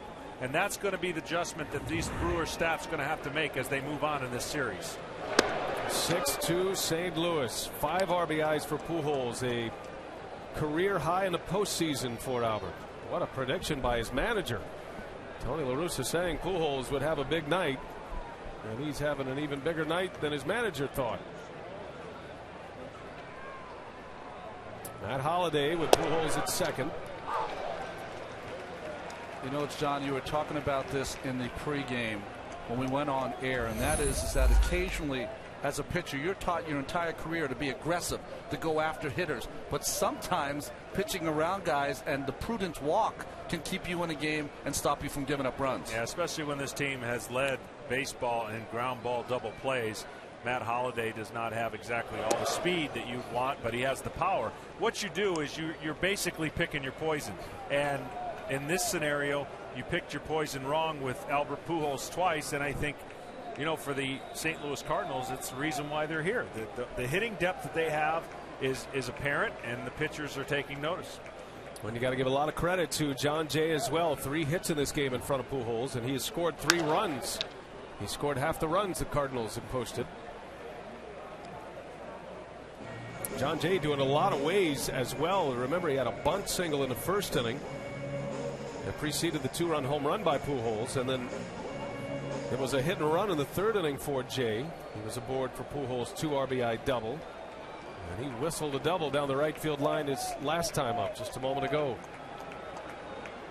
2-2 to Holliday. And a swing and a miss, a fastball right by him. Estrada picks up his first out. It is a strikeout on Matt Holliday.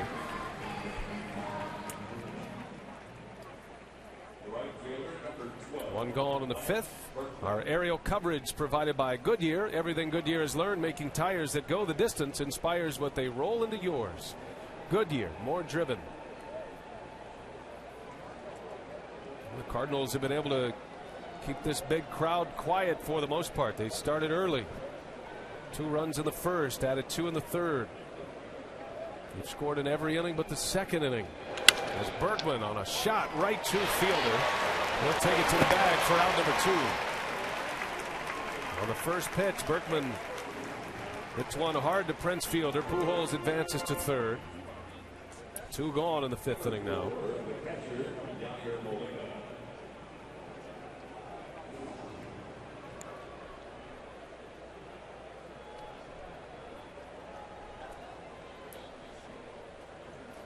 Marco Estrada in for Sean Markham. Markham goes 4 innings, gives up 5 runs, and has now given up 12 earned runs in his 2 postseason starts and has not been able to get through the 5th inning yet.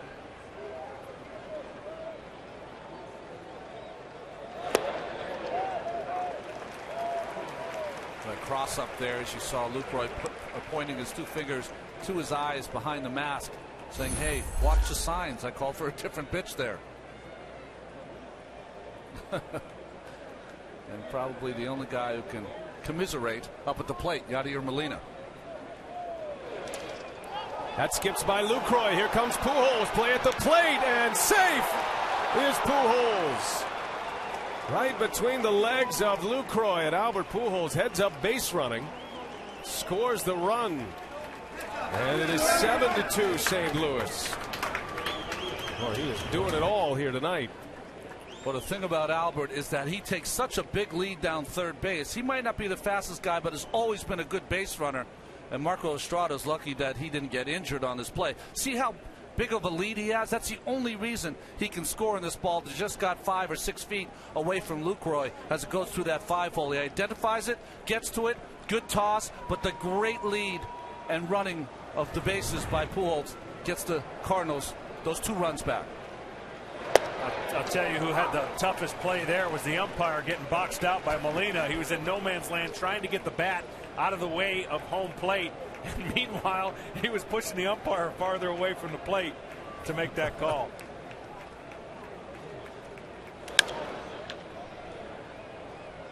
Count stays at a ball and 2 strikes. Tim Timmons having to deal with some traffic around home plate. You're not getting the rebound by me. And the ball popped free, and trying to throw him out of the way. Would have been a foul in basketball. That was a good box out by Yadier Molina.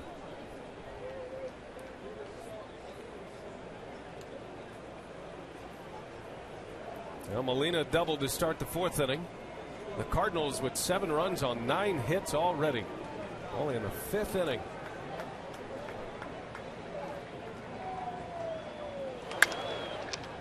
Out to Ricky Weeks. And that'll retire the side, but St. Louis comes up with 2 more, and Albert Pujols right in the middle of it once again. He's driven in 5 tonight. 7-2 Cardinals.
with Chevrolet. Upload a picture of your youth player and you could win tickets to the 2011 postseason among hundreds of other MLB prizes.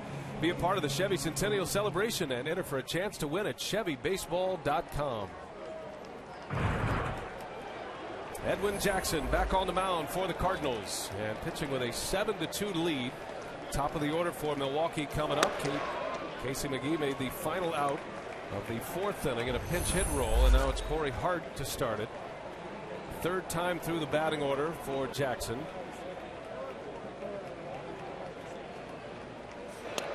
Offense continues to be the theme for these two teams. We saw 15 runs yesterday on 20 hits.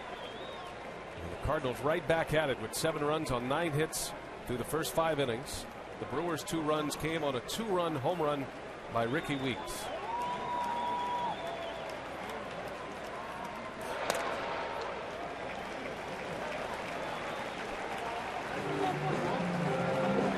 He's not missing by much. Those are pitches just off each end of the strike zone.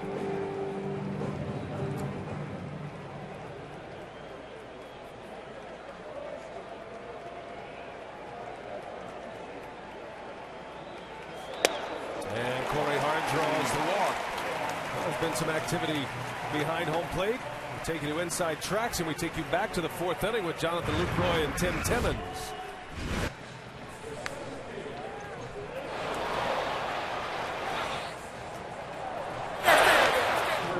No man's land. Huh? It's in no man's land. It's in the box, but it's in fair territory. Corner of the box is in fair territory. Getting a lesson from home plate umpire Tim Timmons. Had to battle with Yadier Molina to make a safe call at home plate with Pujols coming in the top of this frame. Jackson issues the leadoff walk. You wonder how long the leash will be for Tony La Russa in this bottom of the 5th. Well, typically you don't throw over in a 7-2 game at first. That's coming from the dugout to give the bullpen a little extra time if needed. La Russa was on the phone to the bullpen between innings. Nyjer Morgan after the leadoff walk. And he bounces one foul.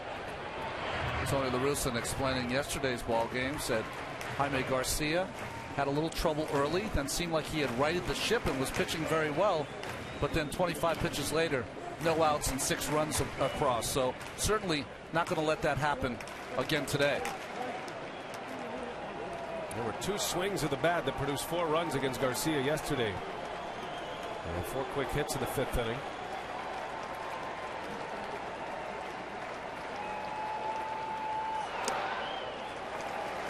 Now this is the spot of the batting order where Milwaukee wants to do damage. Get the top 2 on. You have the dynamic duo and Braun and Fielder coming up. You know, everybody in baseball, when they get a lead, they tell you, just imagine it's 1-0. Easier said than done. You can use this aggressiveness to your advantage, but you can also play into the hands of the other team if you start throwing balls and walking guys for no reason.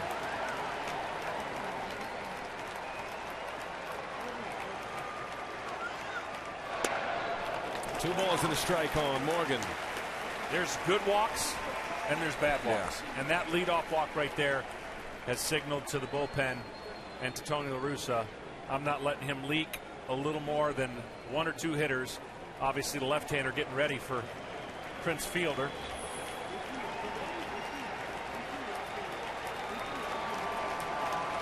This will be pitch number 80 for Edwin Jackson.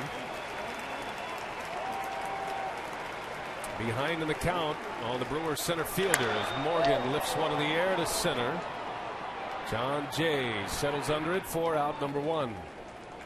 And that buys him another hitter perhaps.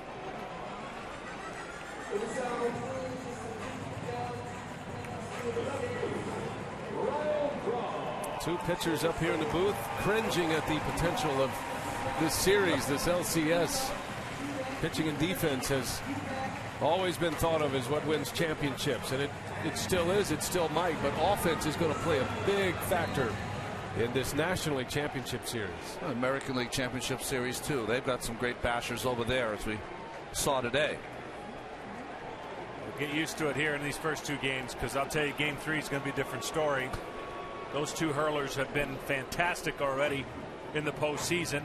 That's Carpenter and Gallardo.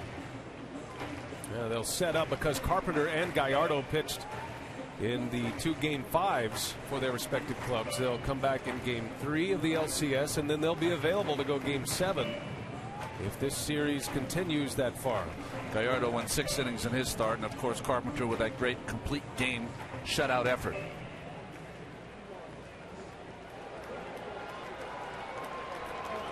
So here is Braun. Jackson will stay.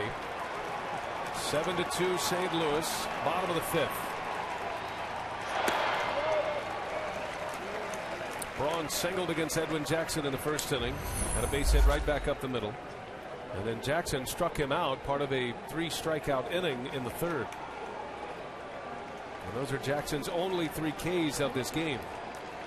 We go back to what we were talking about before, guys. No pitches inside the Braun, and he has tremendous power middle of the plate away. He can hit that ball out to right center. Braun to center field. That is well hit. Back is Jay, and he can't get it. And it bounces up and out. That'll be a ground rule double. And Corey Hart will be sent back to third base. So Braun hits it as hard as you can to center field. It's actually a bad break from Milwaukee. Most likely a triple and an RBI. Instead, it's a ground rule double. And it's still 2nd and 3rd. Well, between Fielder's line drive yesterday and this one off the bat, like a howitzer off the bat of Braun, gets Jay turned around. He tries to dive to get that baseball, but it eludes him. This is a great effort. Right off the bat, he knew the ball was going to be curving, and he took off, and as he turned back for the ball just curved just away from his outstretched arm. And great effort. And part of the ground rules here, above that yellow line, once it hits above that on the bounce, it's a dead ball and a ground rule double. The fence is a few feet in from that batter side. And with Prince Fielder coming up, Tony La Russa is coming out. The Brewers pressing it again, and La Russa is going to make the call to the bullpen. So neither starter can get through the 5th inning. Markham goes 4. Edwin Jackson 4 1/3. A pitching change at Miller Park. Here comes the left-hander. We'll take a break.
Telecast is presented by authority of the Office of the Commissioner of Baseball and may not be reproduced or retransmitted in any form, and the accounts and descriptions of this game may not be disseminated without express written consent.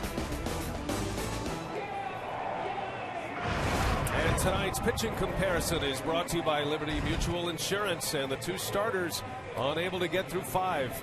Jackson just taken out for the left-hander Arthur Rhodes. Sean Markham gives up 5 runs in 4 innings.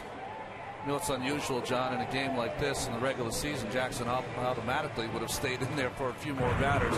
But these games are just too important for the Cardinals after dropping game 1. You got an interesting situation here, Brian. You got the lefty to face the lefty. But again, a base open.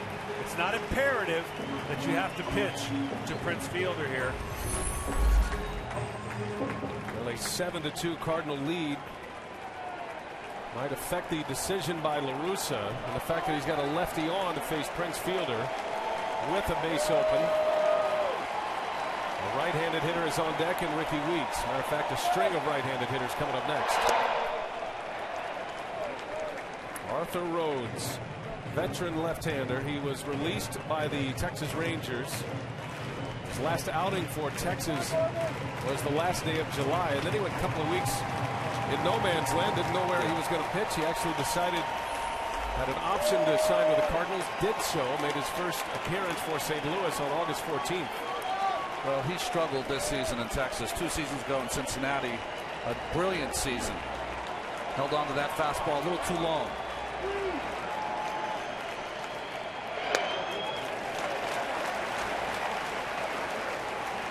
Arthur Rhodes is 41 years of age. Had an ERA near 5 with the Texas Rangers. A little bit better with the Cardinals. A 4.15 earned run average with St. Louis in 19 games. He was pitching a lot for a manager who likes to make a lot of pitching changes.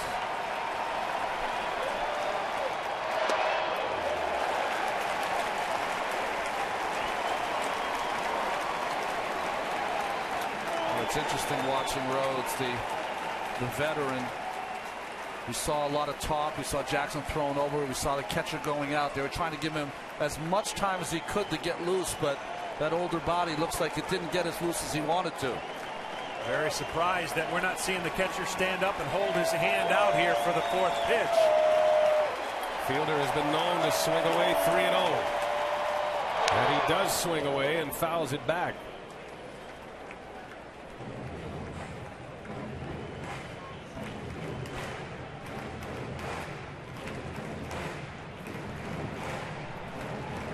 Fielder doubled and scored in the 4th inning. Even down 5 runs, the Brewers still aggressive at the plate. First pitch swinging. 2 3-0 green lights in this game already. I'd be shocked if this is a fastball here, Ron. And a strike. Perfectly placed pitch by Arthur Rhodes. Right back in the count. It's 3-2 now on Fielder. Well, I'm shocked. Still? Still. Great pitch on the outer half. Froze him. Got the benefit of the call. It's not the pitch Prince wanted anyways. Now what does he give him? I'm numb. I'm shocked. Back in there with 2 fastballs, and that is outside for a ball. Went back to the fastball. 3 in a row from Arthur Rhodes. He walks Prince Fielder, and the bases are loaded for Milwaukee. And decision time for Tony La Russa. Ricky Weeks is coming up. A right-handed hitter. La Russa has Lance Lynn in his bullpen, and here comes the Cardinal skipper.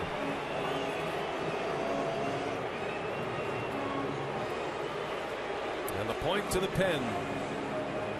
Rhodes comes in to face Fielder. He walks him. And the Brewers are 1 swing away from tightening this one up. Another pitching change here in the 5th. Rookie Lance Lynn on his way in. We'll take a timeout.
Brewers have the bases loaded. The Cardinals are going through their bullpen here in the 5th. Tony La Russa went with Arthur Rhodes in relief of Edwin Jackson. He walks Prince Fielder, and now it's going to be the big, hard-throwing right-hander Lance Lynn, whom we saw yesterday. He went a scoreless inning yesterday.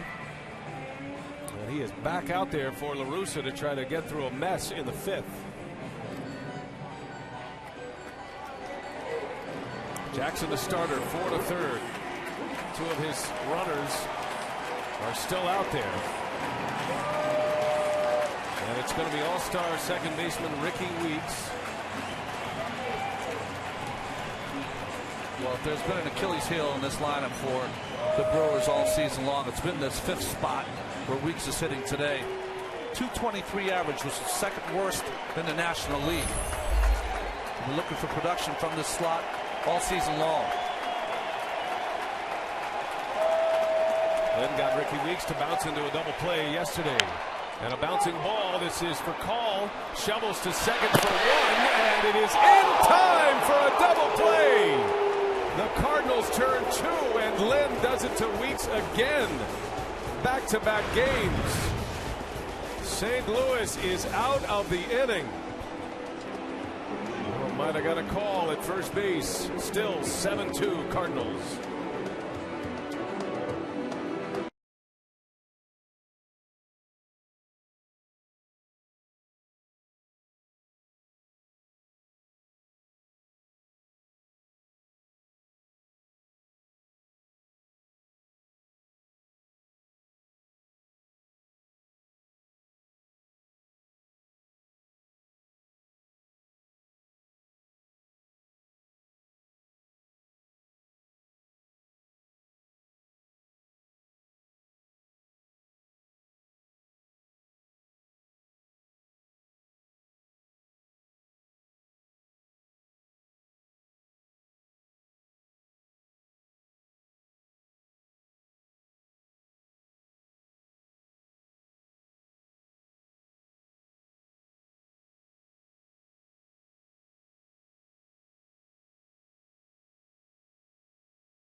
This National League Championship Series coverage on TBS is presented by the new Capital One Cash Card.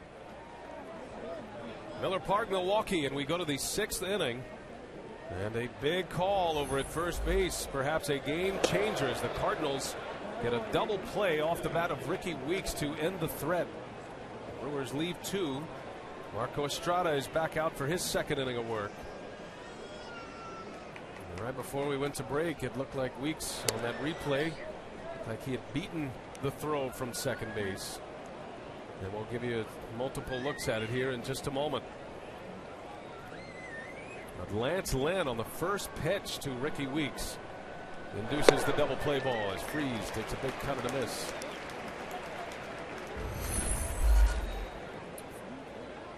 Freese is 0 for 2 tonight. Estrada gave up 2 runs in the 5th inning.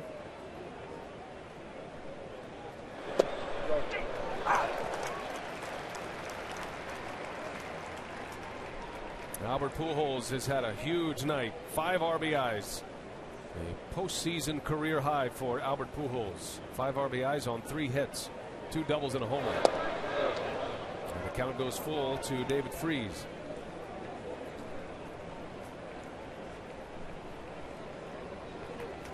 Tony La Russa going with 3 different pitchers in the 5th inning. Jackson started it. Arthur Rhodes, then Lance Lynn with the double play. There was a call at strike 3. Estrada punches out David Freese.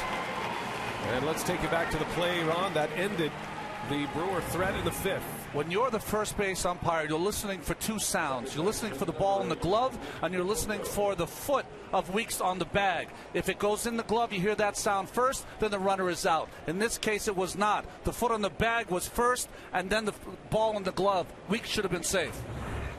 Sam Holbrook, the first base umpire. This angle right here, you'll see it much plainer. Ball, foot on the bag, ball not in the glove yet as it short hops Pujols. That play's not even close. It has to be so frustrating for Ricky Weeks. A very fast player. He injured his ankle in late July, stretching out toward first base, running through the bag. He just was unable to get there, according to Sam Holbrook. And that could be the big play of the ball game. You don't know how the inning would go after that. There still would have been 2 outs for the Cardinals. But a run would have been in, and the Brewers would have had 2 on. The only confusion you had there, as I mentioned, the 2 sounds that the first base umpire looks for. There were 3 sounds, really, because the ball hit in the dirt. Off the end of the bat, Nick Punto in the left center. And it's Braun who makes the catch for out number 2. We have seen 2 key double plays turned in this series already. The shoe was on the other foot yesterday with Albert Pujols at the plate. He bounced into a 5-4-3 double play in the 7th inning with the Cardinals threatening. And here tonight, it's Ricky Weeks with the bases loaded to end the inning. Ryan Theriot is going to pinch hit.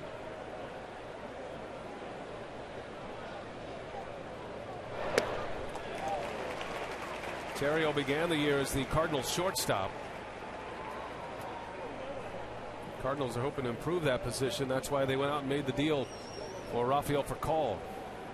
Theriot likely to stay into play second base.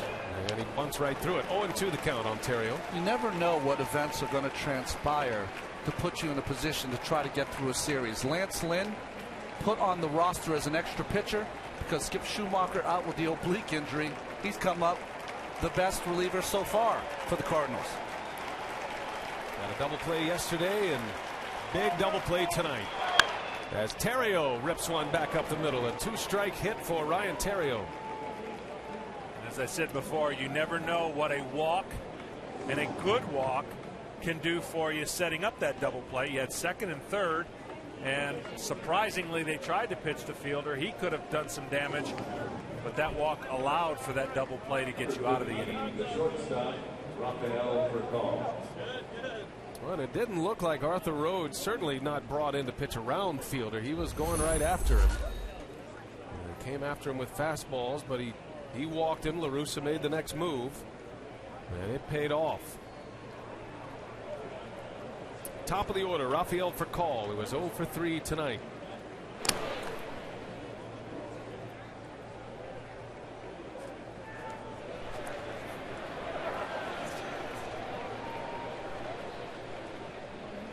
Marco Estrada came in for Sean Markham. Markham went 4, gave up 7 hits and 5 runs. Estrada gave up a pair in his first inning, last inning, an RBI double from Pujols, and then Pujols scored on a wild pitch.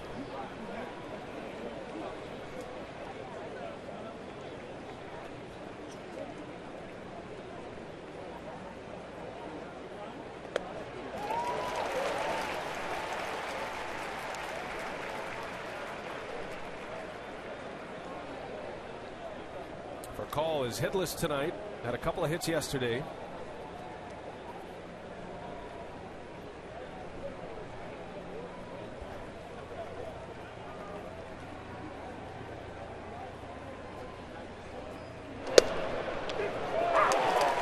2 on for Call. John Mozeliak, the Cardinal general manager, taking a flyer on a couple of deals. For Call, he's a great player. He's an impact player, but the question was, could he stay healthy for a stretch run? He has been able to remain healthy after a injury-filled first half with the Dodgers. But you know, Brian, now a little older player, maybe not playing all season long, has kept him fresh here for September and October. Cardinals were searching for infielders. There's 6 different shortstops before finally settling on Rafael Furcal. And the same story over at third base and second base, a revolving door of infielders for Tony La Russa this year. 8 different third basemen, 8 different second basemen. You combine all of that inconsistency around the infield, you look at their bullpen scenario and all the leads they gave away, it didn't look like a postseason team, the St. Louis Cardinals. But what a great run they went on in September with a little help from the Atlanta Braves coming back to the pack. And here they are in the LCS. Well, you go to spring training, you think you've got a team that you know can compete not only for your division title but for the postseason, and then you're delivered some news right out of the gate with Adam Wainwright, and then of course the year goes on and it doesn't go the way you want to with the other players. It seemed like a rash of injuries were occurring, and then they went out and made a lot of moves when they were still in it, and those moves didn't pay off right away. They certainly did down the stretch with the help of Atlanta not playing as well. St. Louis was there. Estrada goes up the ladder. He strikes out for Call. Side retired. A scoreless inning for the Cardinals. 7-2 Redbirds.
Park, Milwaukee for Game 2 of this National League Championship Series. Tony La Russa going back to his bullpen. Lance Lynn threw 1 pitch, got a double play to get out of the 5th, and now it's going to be Fernando Salas. And he'll face Jerry Hairston Jr. to start it in the 6th. 7-2 Cardinals.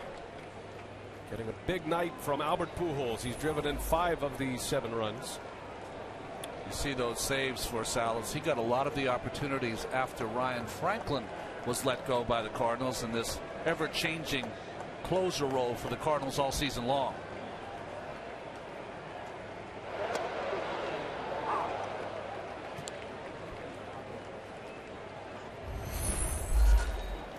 Jerry Hairston continues his hot hitting in the postseason.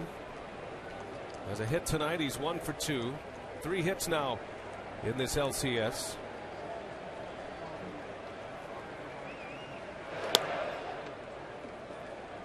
And we send it down to Craig Sager. Well, Jerry Hairston, one of those midseason acquisitions that playing a big role in the postseason. Ron Ruddick says, I don't want to get from some of the younger guys, but I know what I'll get from Jerry Hairston. He's confident. He will not freak out. He wants to be up there with a game on the line. Perhaps it runs in the genes. He's a third-generation Hairston to play in the major leagues, following in the footsteps of his father and then his grandfather, Sam. Sam played in the Negro Leagues, was the first African-American to play for the White Sox. By the way, Jerry also had a brother, Scott, who was his teammate last year in San Diego. Yes, Scott with the New York Mets. Jerry moving from the Nationals to the Brewers. And, a legacy player. Jerry Hairston was a member of the New York Yankees club in 09 and won the World Series. Joe Girardi was talking about Jerry Hairston and an impact type player, versatile player you could use anywhere, and carries that ring proudly from the 09 World Series title. You know, Cal Ripken was talking about his former teammate Jerry Hairston Jr. in the pregame. Very valuable, all the infield positions, and can play center field. That hits that one a ton to center field. Back is Jay, and he's got it on the track for the first out of the 6th inning. Fernando Salas gets his first man in the 6th inning. Well, you can bet Tony La Russa and Dave Duncan looking for somebody to quiet things down here and give them some extended innings. One thing about the postseason for your bullpen, you can manage a little differently sometimes because you have an off day tomorrow. Rest up those arms. And the Cardinals added to their pitching core to start this LCS. They added a pitcher as Betancourt on the first pitch. And it's again John Jay for out number 2. 2 quick outs for Fernando Salas.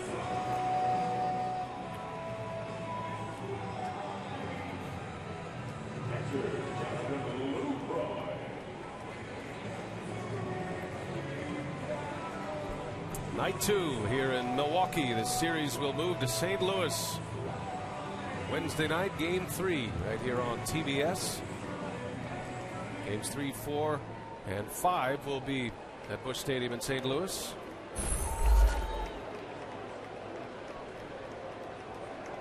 Jonathan Lucroy with 2 away. Wednesday, Thursday, and Friday night in the middle leg of this best-of-7 series. Sunday and Monday to round it out if necessary. Back here in Milwaukee. Well, you got to feel for some of these starters who are not named Carpenter, Gallardo. They don't really possess a lot of swing and miss stuff. They really got to look at these videos and go, uh-oh, I got to stay away from here, got to stay away from there, and it got to be a little bit more perfect. And tonight, you could see that Markham just wasn't in rhythm right from the beginning. He's got a fast arm action, relies on cutting it, slowing it down, and spinning it. He's going to have to make some adjustments if he comes back and has the luxury to pitch again in what was really a high anxiety game with a lot of traffic on the bases. Now Markham in his first 2 postseason starts has not been able to get through 5. That was the hallmark of this club, the Milwaukee Brewers. They're known as a terrific offensive team. A team that can do a lot of things, very balanced offensively, but pitching is really what separated the Brewers from the rest of the division. They outlasted the Cardinals, winning the division by 6 games in the Central Division through the regular season. So, John, if you're a finesse or control pitcher, really monitoring your adrenaline is the most important part. It really is, and knowing which areas you have to stay out of. And I think sometimes pitchers are conditioned to think deep into the game. In a postseason game, you can't. You got to think one inning at a time, and you really got to make that inning be almost a ninth inning or your last inning type approach. Fernando Salas strikes out Lucroy in a 3-up, 3-down inning for the Cardinals in the 6th. On our way to the 7th. St. Louis 7, Milwaukee 2.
And it'll be Colby Lewis for the Texas Rangers against Doug Fister for the Detroit Tigers. The Rangers lead that series 2-0. They got a big effort today, a walk-off grand slam homer from Nelson Cruz.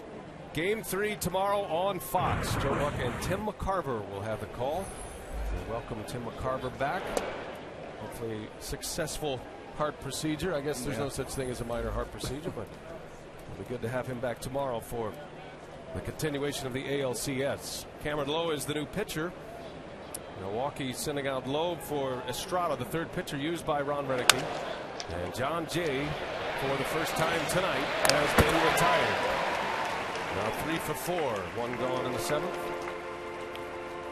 And here's a look at the state of the game, brought to you by State Farm. Ron, you talked about Albert Pujols in our open. His manager expected a big night, and boy, has he responded tonight. Well, he's had a lot of big nights from Albert Pujols in his reign with the St. Louis Cardinals. I think one of the things you can't overlook is also his base running. That John Jay had 3 hits in front of him. He had that homerless streak end at 47 with his first inning home run. And one of the things that's really hurt Albert, we gave you some numbers in the last 23 games, only had 5 RBI, but he only had 12 people in scoring position on the bases in those 23 games. So it's kind of dried up a little for Albert in front of him. Certainly not tonight. Pujols down the right field line. That is a fair ball. And it bounces out, a ground rule double. And Albert Pujols, a 4-hit game. Another double. 10 total bases for Albert Pujols in this game. Boy, what a night. What a response. Well, it just goes to show you when things are going good. Obviously, you don't have to put a perfect swing on. But one good game, patience in a postseason. Everybody talks about he's slumping, he's this, and a guy's 1 for 11. We saw Beltre with Texas get hot with 3 home runs. It only takes one special game to rewrite everybody's thinking, and then he becomes the central focus again. This is Albert's second 4-hit game in the postseason. His second 3-double game in the postseason.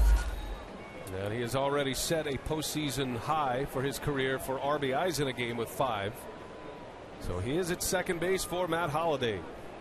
Hitless tonight, 0 for 2 with a walk is Holliday. And he shoots one to right, a base hit. Pujols is going to try to score, and here comes a throw from Hart, a double clutch. And Pujols is in there. It's an RBI for Holliday. The Cardinals add to their lead. It is 8-2. I think Corey Hart was surprised that Pujols was waved home on that play. I agree. I think he took it for granted. And in RBI situations, we saw it yesterday with Holliday. He will shoot that ball to the right side, and the Brewers continue to play him the pull, especially up the middle with Weeks. Big hole to the right side. And I think he just assumed that he wasn't going to run, double clutch, and threw it, spiked it right into the ground. That was a conscious effort of Holliday to go that way. The whole plan was, I'm going to expose that side of the infield and make Milwaukee change their approach, as you said yesterday against Bergman, and it's knocked down by Hairston. And a throw to second. Holliday is in there. Well, so Lance Bergman on the first pitch slaps one to the opposite field. And that'll be a single for Bergman. 3 consecutive hits for the Cardinals. Well, nice job by Bergman. Just getting that out of the reach of Hairston, who takes a shot at Holliday, who held up at first base and was almost thrown out at second. An accidental spike job here by Holliday, coming in, sliding, because not knowing if he was going to make it in time. Catches Betancourt just on the lake. So 2 on. Still just 1 out, and here's Yadier Molina. One of the Cardinals hacking away early, aggressive in this 7th inning. Lowe is a guy that was brought in a lot of circumstances for Ron Renicki's team to get ground balls. He's usually a ground ball pitcher, a double play machine.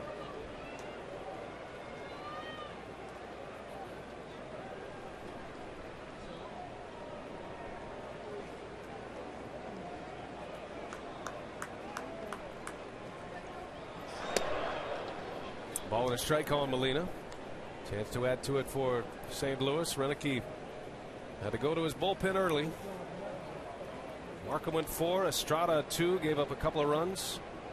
And now Lowe, the biggest opportunity for Milwaukee. They had back-to-back chances in the 4th and the 5th. They had 2 runs in the 4th on a 2-run homer by Weeks, and then a big double play.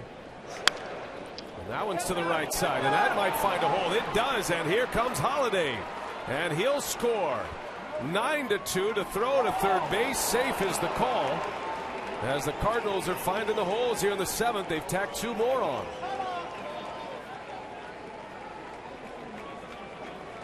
Four consecutive hits for the Redbirds in the 7th inning. Well, an excuse me swing there and off the end of the bat and gets in that hole there. Ricky Weeks, surprisingly, with the runner on second base, didn't dive for that ball to try to keep it in the infield to stop another run. See, as Ricky goes at this baseball, kind of lets it go by. With a dive, he could have kept the runner at third base. See why they check to see if a guy swings so many times? Check swing produced a hit. Now there's Molina, who drives in a run with his second hit.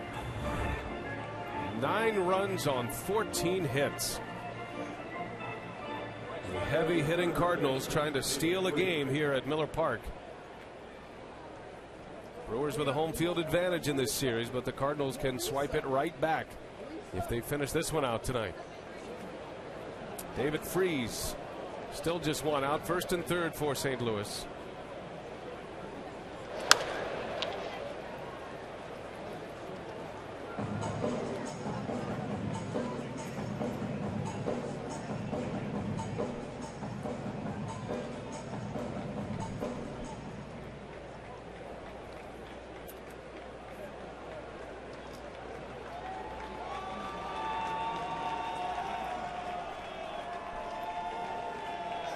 And that one is slapped back up the middle. Freeze with a base hit. Another run will score.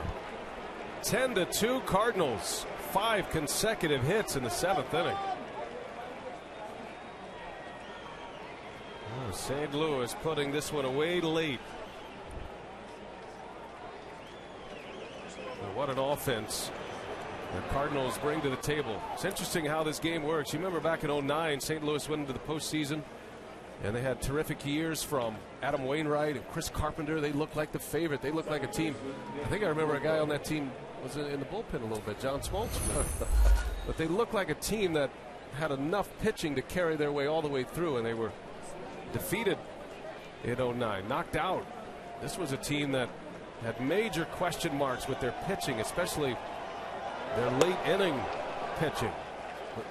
And their offense, it's carried them. Yeah, sometimes, Brian, it's just when you get hot. And they played so many important games in September. Remember, their last World Championship in 2006, they only won 83 games during the regular season and turned that into their 10th title. Cardinals were swept in the division series by the Dodgers. That was in 09. This is their second trip back to the postseason after their World Series winning year of 2006.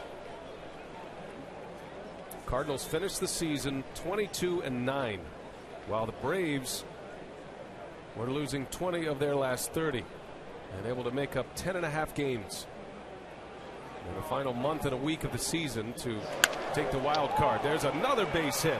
Nick Punto with a single to center field. And everybody's moving up.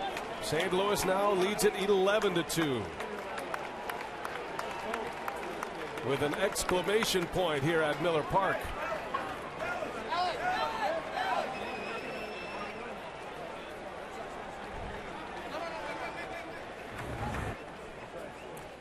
Well, just a hanging breaking ball by Punto. It's in there mostly for his defense, but a couple of hits and a couple RBI tonight.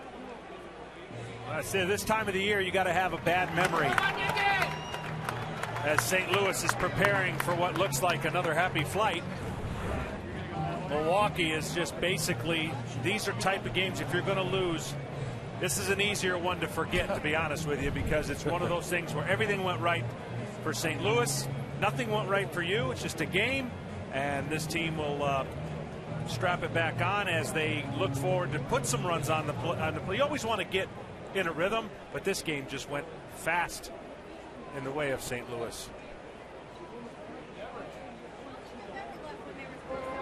Well, LaTroy Hawkins is loosening in the bullpen for Milwaukee. How about St. Louis tonight with runners in scoring position? 7 hits in 13 at bats. Wow. 5 of them have come in this inning. 4 runs are in for the Cardinals. See the catcher right there talking to him, said you really had some good stuff tonight. You can't tell because the results weren't as good, but you look at some of the hits, they weren't, other until lately, some of those balls that fell in the right field of the infield and ground balls. So Cameron Lowe is out, and to the bullpen goes Ron Renicky. The Cardinals with 4 of the 7 still at it. They lead 11-2.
Goodyear has learned making tires that go the distance inspires what they roll into yours.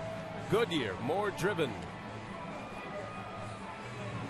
Well, big crowd is hanging in here, but St. Louis has kept them quiet for the most part tonight. 11 runs on 16 hits. And the new pitcher for Milwaukee is LaTroy Hawkins. Well, John, he took a shot off the bat of Miguel Montero in Game 2 of the LDS. Right on his pitching hand and his knuckles, and he's trying to get himself back together. Ron Renicky finally announced LaTroy Hawkins able to go here. And he will face Adrian Chambers, and we send it down to Craig Sager. What do you have, Craig? Well, Chambers is probably the best athlete in the ballpark. He actually played football at Mississippi State. After leaving there, decided to try baseball. Hadn't played the game in 5 years. Bought a ticket for $100 on a bus at a tryout with the Cardinals and was drafted in the 38th round. And here he is a couple years later in the postseason of the major leagues.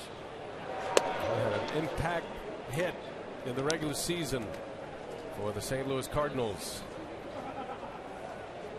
Game-winning hit against the Phillies. Chambers getting his second plate appearance of this NLCS.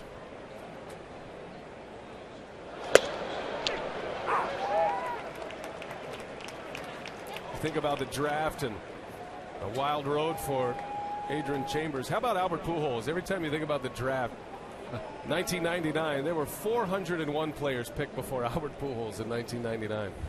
And it was a quick rise to the big leagues for Albert Pujols. Think about guys like Mike Piazza. You just never know. That's the beauty of baseball. You make a pick, who knows where you're going to get major production.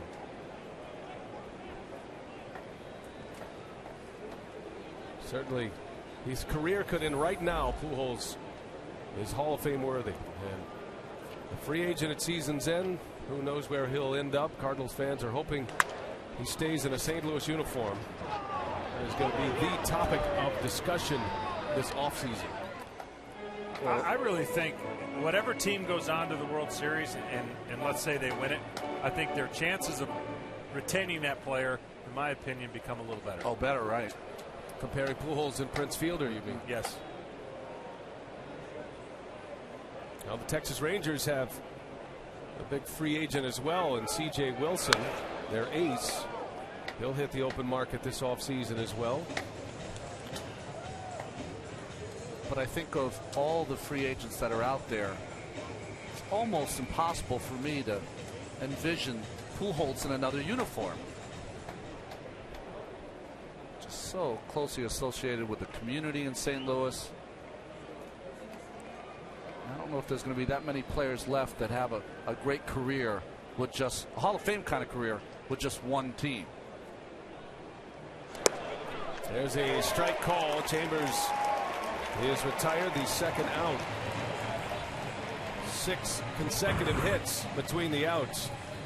The big free agents, the big first baseman, Albert Pujols and Prince Fielder.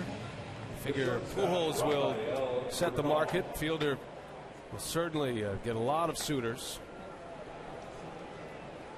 And I think the big thing in that graphic for us is the age, because Albert has not come out and said, but looking for a contract for the 8+ seasons, and that's something hard to deal with for any franchise. That ball is hit well deep left center. Nyjer Morgan will run it down, and the side is retired, but the Cardinals do big damage. 6 straight hits. They score 4 runs, and it's 11-2 Cardinals.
Game 2, National League Championship Series on TBS, and the Cardinals are flying high tonight. On the road, 11-2 is our score.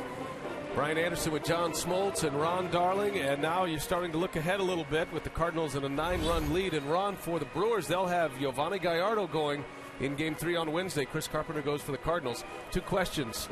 Can their ace come back and beat Carpenter? Can the Brewers win on the road? Well, Gallardo's, yes, he can beat Carpenter. Maybe not the Carpenter we saw the last time in the 5th game against the Phillies, because he was just about perfect. But Gallardo has been outstanding for them. He's pitched well in the postseason, and really he's going to have to pitch well for this Brewers team to win this game on the road, because their other starting pitchers have really struggled. In the postseason, they've gone 22 2/3 innings and given up 29 runs. That's not going to make it. But, John, you talked about St. Louis and the run they were on at the end of the season. Obviously, you make it to the LCS, you're playing well, and the Brewers taking care of the Arizona Diamondbacks. But the Cardinals beat the Phillies. They know they can win on the road, and they came into a hostile environment here, having a lot of success tonight, a place they played pretty well this season. Absolutely, and they just seem to play a little bit better when they know they're getting on a plane for some reason. That's right. You mentioned the happy flight, which has been their mantra in their comeback and overtaking the Atlanta Braves. Haven't seen any squirrels, though, here in Milwaukee. It's a squirrel-free ballpark, as Cardinals have made a couple of changes. Chambers stays in to play right. Mark Zepchinski will come on to pitch here in the home 7th. I think you're going to see some squirrels in St. Louis, Brian. Yes, absolutely.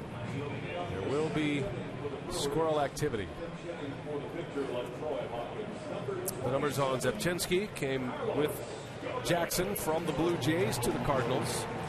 And that trade at the deadline, and Carlos Gomez off the bench to hit for Ron Renicki's Brewers. Game 3 will be Wednesday. Carpenter and Gallardo, the 2 aces.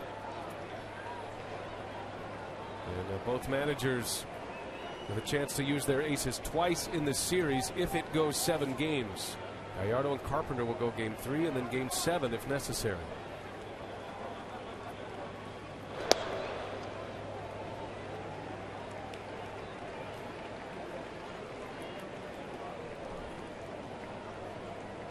Now the Rangers earlier today with a walk-off grand slam from Nelson Cruz to give Texas a 2-0 advantage. That series back in action tomorrow. Pujols shovels it to Zepchinski, and with a squirrel update, we check in with our squirrel correspondent Craig Sager. Well, you talked about the squirrels, possibly the rally squirrel being back in St. Louis. Yes, we will see squirrels. And on top of that, the Cardinal players will be wearing T-shirts. They've had these printed since they last were there. They say squirrels on the field and nuts in the dugout. There's the Stan the Squirrel going across and making his presence known. It was an odd moment for the St. Louis Cardinals. I thought the best comment was Roy Oswalt, who wanted a do-over of that pitch. Home plate umpire Angel Hernandez will not have any of it, said it was a ball. He said, how big does the animal have to be to get a do-over?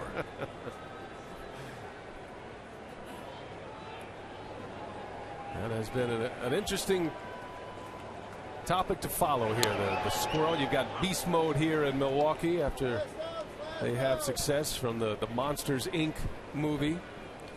All these players so young, but a lot of young kids running around in the family room, and that was their favorite movie. And the dads, Corey Hart, one of them, started doing the beast mode.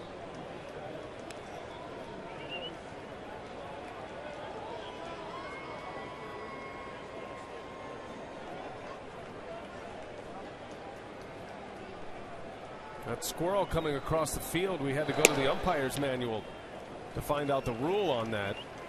You know that if a batted or thrown ball strikes a bird, this is from the rule book, strikes a bird in flight or another animal, and a squirrel would be included in that. Ball is considered alive and in play. Same as if it touched a bird or an animal. Every time I think about that squirrel running across, good thing it was a ground animal.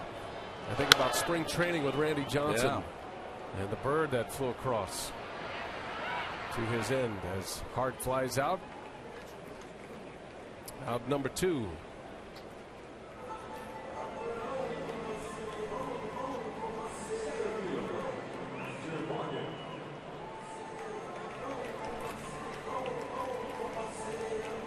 So 2 gone. It'll be Nigel Morgan.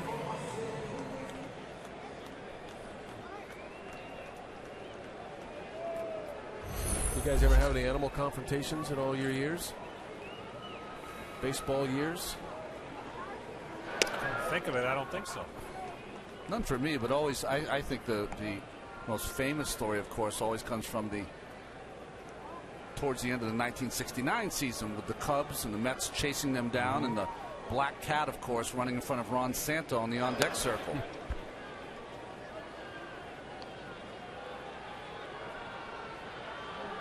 Amazing Mets. Did have a little 7-minute delay because the Clydesdales, one of them got spooked on the field. They don't move when one of them gets spooked. Stop down. They work in unison. Did it throw you off your routine, or? Well, first, I wasn't paying attention coming out of the dugout. I didn't know they were even coming. They did the whole trek of the field. And so, yeah, I was caught off guard, and then there they are in left field, not moving. John Smoltz was a Cardinal in 09. Interesting dynamic here with you two guys. Ron, you played for Tony La Russa, and John, you did as well in 09. Different teams, different decades, of course. La Russa winning world championships with the Oakland A's and the St. Louis Cardinals. He and Sparky Anderson, the two managers that have won World Series titles. What have you seen from La Russa this season, you think, and compared to your playing days? Well, I will say at this point in his career, his 33rd year in the major leagues, managing against Ron Renneke in his first year, is that he has a lot more patience, I think, through the course of the season. And I think you needed that this year. Here's a team that lost some good players early in spring training, came out of the gates really slow. Their best player, Pujols, probably feeling the weight of free agency, got off to a little slow start also. And I think showing patience in his players and their talent came back to fruition for him in August and September. Of course, lots of help from the Atlanta Braves, but still, they had to go out there and finish so strongly, and they did. Ryan Braun with 2 away. Tony La Russa managed his 5,000th game against the Brewers back in June. He is certainly headed to the Hall of Fame. La Russa always says he's going to manage as long as Dave Duncan will be his pitching coach. He passes down a lot of credit to his coaching staff, especially his trusted pitching coach, Dave Duncan.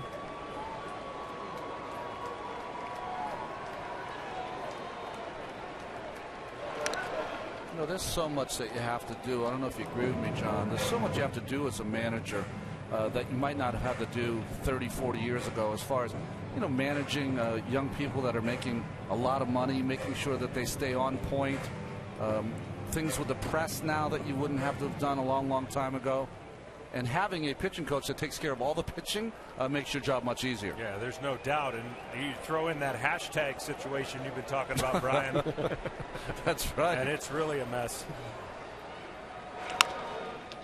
Bouncing ball over to Freeze. And there's the final out of the 7th inning. We're on our way to the 8th. Cardinals winning big in Milwaukee, 11-2.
Well, Game 3 of this best-of-7 championship series between the Cardinals and the Brewers will be Wednesday on TBS. The scene shifts to St. Louis, and what they know as baseball heaven.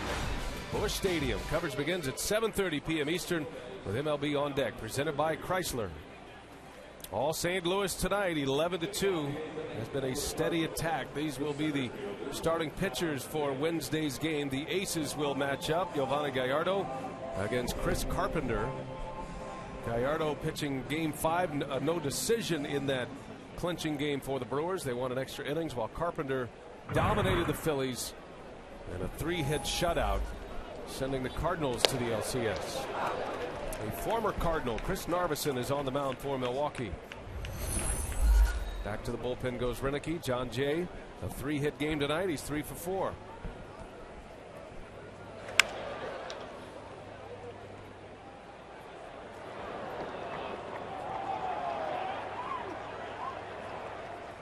The Cardinals with 16 hits tonight, scoring those 11 runs. Gomez stays in to play center field. This was a 5-game series. A little more anxiety with this kind of game as it evens up, makes a swing game for Game 3. But in a 7-game series, it plays a little differently, can settle in more, and it really challenges the depth of your roster. I think the Brewers and the Cardinals, both talking to both managers, wanting to expose some of that depth. They both feel like they have enough depth in their pitching staff to last through it. As Jay into center, Gomez is there for out number 1. Let's send it to Atlanta and Matt Weiner. Matt.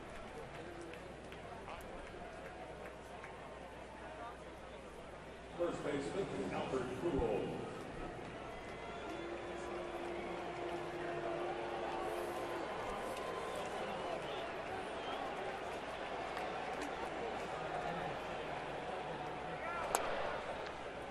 Very disappointing news. Certainly disappointed here in Milwaukee, where the Bucks make their NBA home. Let's hope that gets resolved soon. Broken bat, and Pujols making a bid at a 5-hit game, finally retired, much to the delight of the fans here at Miller Park.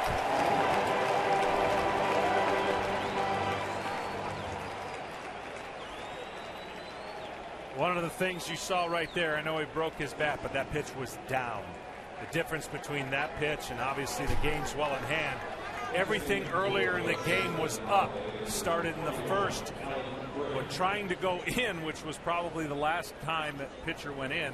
Every other hit was up over the plate. And this is the damage that he can do, but you can get him out, down. Under the glove of Narveson is Alan Craig, and that cannot be dug out by fielders. So Alan Craig will reach, and the inning is extended. As we look at some of these at-bats, and certainly these Brewer pitchers will be looking at the same kind of video, you've got to stay out of that area right there. And then when they tried to get a fastball by him out over the plate, that didn't work. And certainly another pitch up, and that just made life a little miserable. A sinker up, not his best swing, but that's what happens when it's going good. Get the ball down. There's outs down. This guy's a great hitter, but you can't put the ball up on a tee for him. And you know it's going good when you're able to bring a pitcher off the bench to hit. Kyle Loesch will pinch hit. He's pinched hit in a different way before. Took the lineup card out to the umpires in the absence of Tony La Russa, look-alike. The very business-like Cardinals got a big moment of humor earlier this year. Kyle Loesch doing his best Tony La Russa impression. Even the manager had to laugh about that one. He looked just like him. Said he was a little afraid, though, if Tony would find it as funny as he thought it was going to be.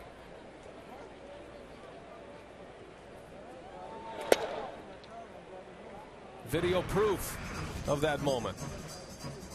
Was it Wrigley Field? And look, it looks like La Russa, doesn't it? No, it's Kyle Loesch. A little nervous, he said, going out there.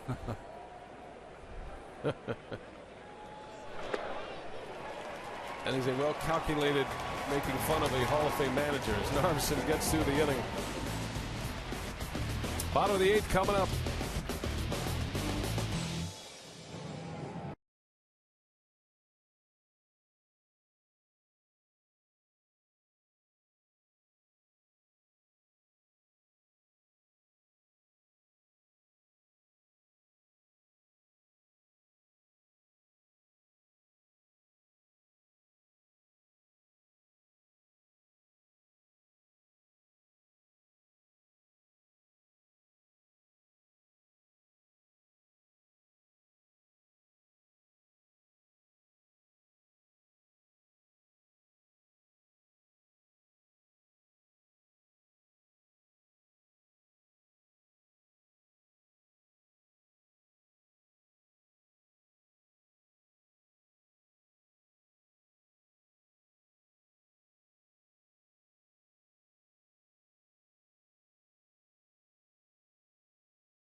Upsize, innovation for all. Mitchell Boggs on that list, the Cardinals closers. It has been a revolving door. Jason Mott has emerged as the Cardinal closer. Boggs had his chance in that role. A ton of blown saves. Only the Nationals had more blown saves than the St. Louis Cardinals this season. And despite that, they end up in the League Championship Series. Alan Craig will stay in after his at-bat takes over from Matt Holliday. Bottom of the 8th, 11-2 St. Louis. Prince Fielder will lead off for Milwaukee.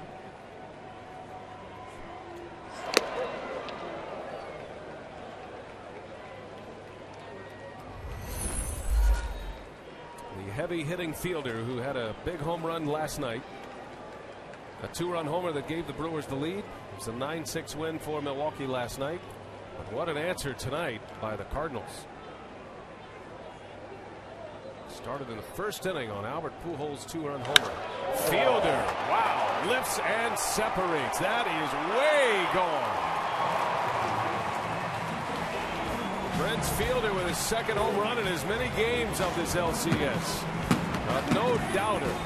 It's 11-3 Cardinals.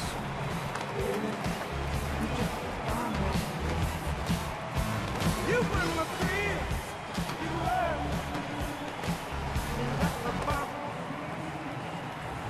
The difference between Pujols and this guy right here is he can go get it down there. So can Albert. But you got a very small window. You got to get the ball down at his feet because he can golf it out of here with the best of them. Majestic home run by Fielder. Fielder had one of the longest home runs in the major leagues this year in Houston. So 4 postseason home runs. That sets a franchise record for Prince.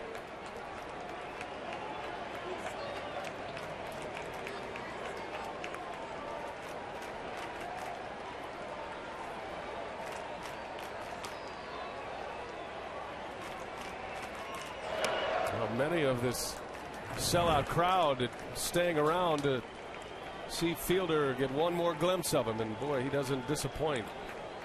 You know what's interesting about Prince Fielder is that to have such a big swing, to have that kind of bat speed and still be under control, I mean, that's what makes him such a great hitter.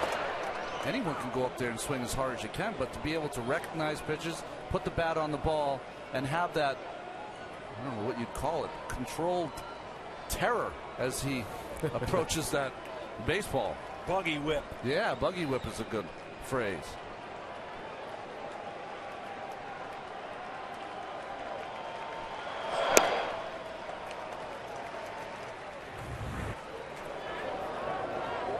And even though he's so powerful, he gets to the ball so quickly with that bat.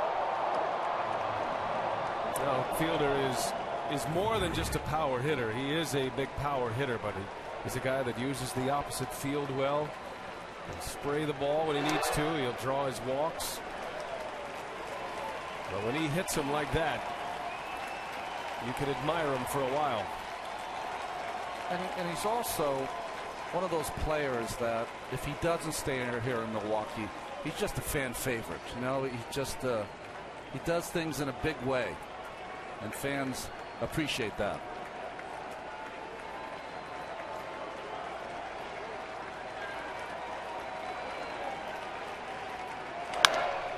Big chopper out to short. The call takes care of Ricky Weeks for out number one.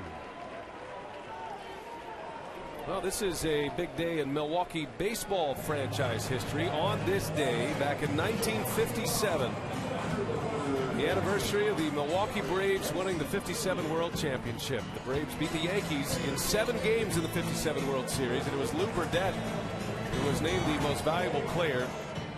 These two pitchers here can appreciate this effort. Lou Burdett, 3 games started, 3 complete games in the World Series, 2 shutouts, and had that complete game to be Don Larson to win it all for the Milwaukee Braves of 1957. The late Lou Burdett. Hank Aaron had 3 home runs in the World Series. And that was a shock to the baseball world. Casey Stengel managing the Yankees, wondering where Milwaukee was, even though he had managed a Milwaukee minor league franchise, then known as the Brewers in the 40s. Just a little dig on the small town of Milwaukee. He took a shot and it cost him. Well, Milwaukee certainly has a significant place in baseball history just because of the Western expansion. It was the crowds in Milwaukee drawing over 2 million fans throughout the 50s that really spurred Western expansion. And the O'Malleys, Walter O'Malley with the Brooklyn Dodgers at the time, saw that, wow, if you could draw 2 million in Milwaukee, Wisconsin, what could you do in Los Angeles? Right. And of course in '58 the Dodgers and the Giants moving out west.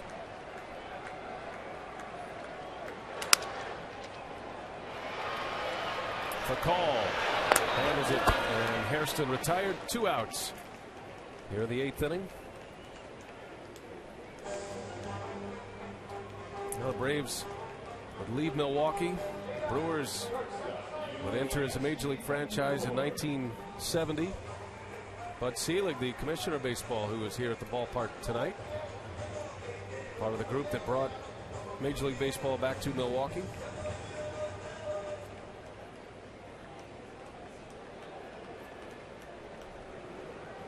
So interesting, this series, and you think back to '82 and the Sud series, and Cardinals have had plenty of postseason opportunities since 1982. The Brewers have had very few, just the one playoff appearance in 2008. That was as a wild card entrant. They were taken out by the Philadelphia Phillies in '08, the eventual world champs. Don't have many banners to fly here in Milwaukee. They feel like they have a good team, and a team that may be built for a little while. They are likely to lose Prince Fielder, but they also have a couple of pitchers in Zach Greinke and Sean Markham that have another year left on their deal. They've signed Ryan Braun long term, as they have with Ricky Weeks and Corey Hart. So a baseball renaissance in Wisconsin.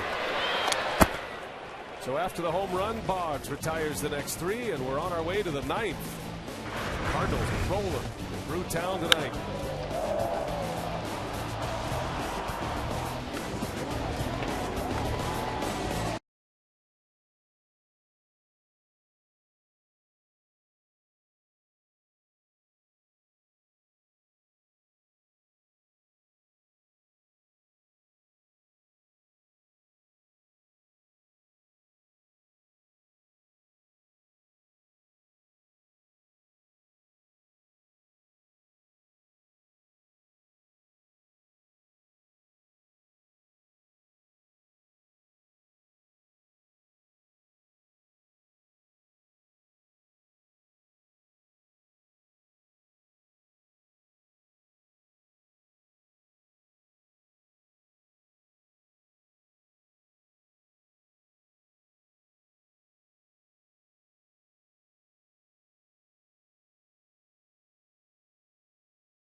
Ty Burrell, don't miss it. Conan, all new next after MLB postseason, only on TBS. And a long night for the home team tonight. The St. Louis Cardinals have come in here, banged out 11 runs on 16 hits. Trying to swipe this game 2 and turn the home field advantage in their favor. Taylor Green will take over at second base for Ricky Weeks. Chris Narveson trying to finish it out. And the free swinging Cardinals back at it at Yadier Molina here in the 9th.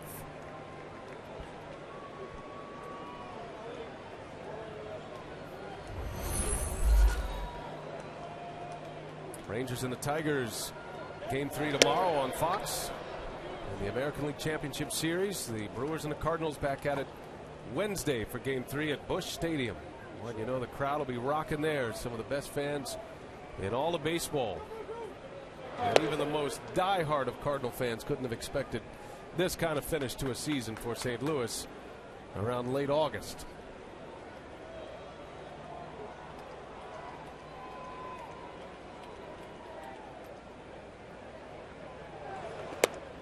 Cardinals, most storied franchise in the National League, just finished their 120th regular season.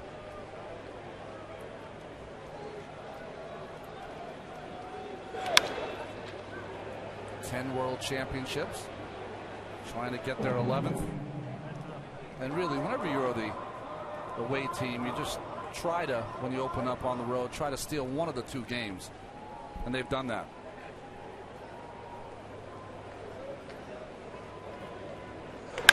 In the air, center field. Carlos Gomez eases back, and he'll make the play for the out. One away in the 9th inning. Well, this started with a bang tonight. Albert Pujols with a 2-run homer. Cardinals Scoring early and often. They've only been held scoreless in 3 innings so far. When you start to map this out, the Cardinals starter, Edwin Jackson, went 4 1/3 innings. The guy who could get the win in tonight's game is Lance Lynn. He threw 1 pitch. Got a double play when the Brewers had the bases loaded in the 5th. Thought that safe call at first base was going to be a big play. Did not end up being that way, of course, with this vaunted offense for the Cardinals. Led the National League in batting average, on base percentage, scored the most runs.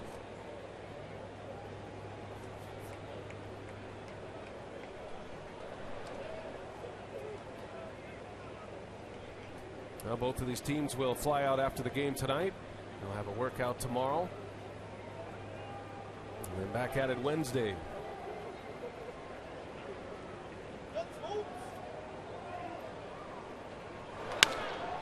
Freeze into right. Back is Corey Hart. That ball is well hit. Got a chance, and it goes. David Freese continues with the power bat. A 3-run homer last night. A solo shot here in the 9th inning tonight. And this was not a bad pitch. This pitch was down. Freese right now probably has as much power to right field as any right-handed hitter in the National League. Not a bad pitch. The ball is down. Kind of golfs it over that right field fence.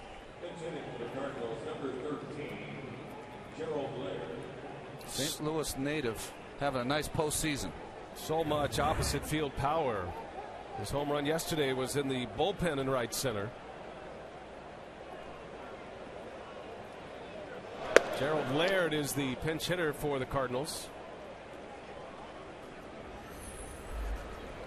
A lot of questions about Freese. How would he come back? He had ankle surgery last year and then had a fractured left hand in May. Hand injuries and hitters. It's not a good combination. But he returned to the lineup in late June and stabilized third base, hitting with some power. Cardinals got some good news earlier today as well. Adam Wainwright, who John referenced, out with a Tommy John surgery in spring training. He actually threw a side session today.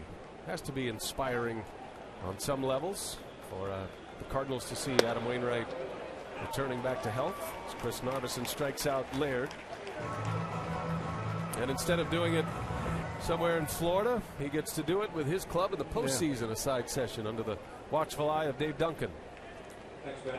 Well, he might have been out all season long, but he is thought of so highly on that team that they just want him to be around to, pick up any little thing that might help their pitching staff.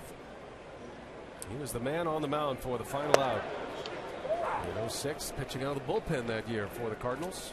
You think about it, really an incredible career, being traded from the Braves, going over and filling in and getting that save, and then going right into the rotation and having 2 of the best years. You got probably knocked out by your teammate in some of those Cy Young votes. Could have won the Cy Young, but a blow to the Cardinals early on. They're here, but the future looks good too when Adam comes back. He should be able to make it back as Narveson strikes out. Adron Chambers to the bottom of the 9th. Last call for Milwaukee. 12-3 Cardinals.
Chip Series coverage on TBS has been presented by the new Capital One Cash Card. And winding it down here at Miller Park, all Cardinals tonight. 12-3 is our score. St. Louis has the lead on 17 hits. Boy, they have put it on. Brewer pitching in this game. Jason Mott is the pitcher. Marcotte is the hitter. A lot of changes in this game as we wind it up. Marcotte hitting in the spot occupied by Jonathan Lucroy. And Jason Mott, the Cardinal closer, getting his first work. With a day off tomorrow. Good chance to get him in. Well, Mott could play a big role. Certainly the closer's role is significant in the postseason. Cardinals have been searching all year for a closer, but maybe they have settled on one in Jason Mott, who's done a nice job.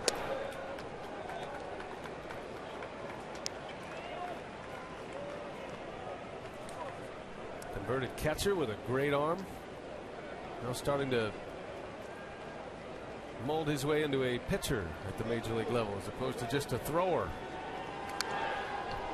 Not only that, he can grow a beard in less than 12 hours. We might have grown a beard here tonight. Gerald Laird is the new catcher.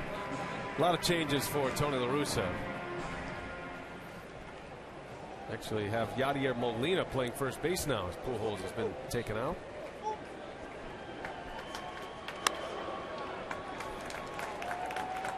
.99-mile-an-hour fastball.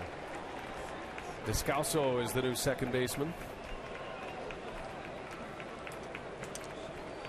The Brewers' best chance was the fifth inning. They had the bases loaded. And a double play wiped out the inning. Oh, look at this play for Call. The throw to first, and Molina digs one out. Great on both ends. Wow, Rafael for Call. And a pick by Yadier Molina. Got the whole bench laughing. If he needed anyone to pick something out of the dirt, why not Molina? Great play here by Furcal. Going to his right, bounces this throw in between hop and made it look easy. Great hands. He made a play just like that behind the plate earlier tonight. 23 career games at first base, only 2 this year for Molina. One of these days down the road you could see Molina ending up as a first baseman when the knees go.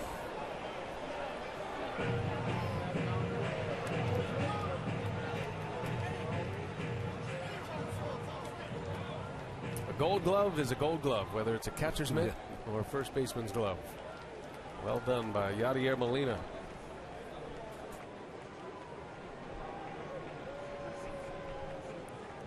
Carlos Gomez with one away.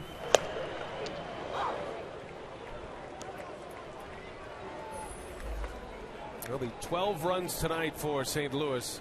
Ties for the second most in their franchise history in the postseason. 17 hits, also the second most. And Albert Pujols with his 14th career postseason home run. Yeah, he had been tied with Jim Edmonds at 13. Now has it all to himself.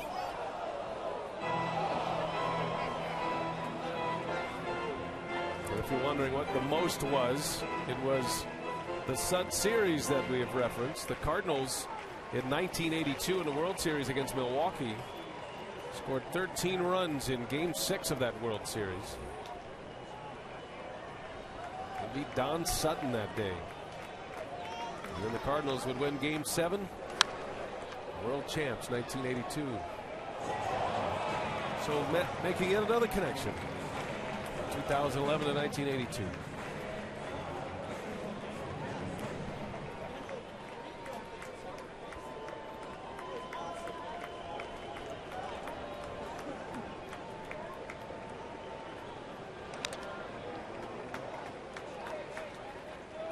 Has John left? Is he still here? Oh yeah, he's here. Oh, there he is. Almost caught that foul ball. I was worried because you almost fell out of the booth. I called going it after a foul ball. I told you it was going to happen. Checking in with your shagging abilities back in your playing days. I've seen you with the ball back to the booth. It's not your strength. That's all right. I'm making adjustments. I was worried. I thought you might have pulled something there. Back in the back, walking it out.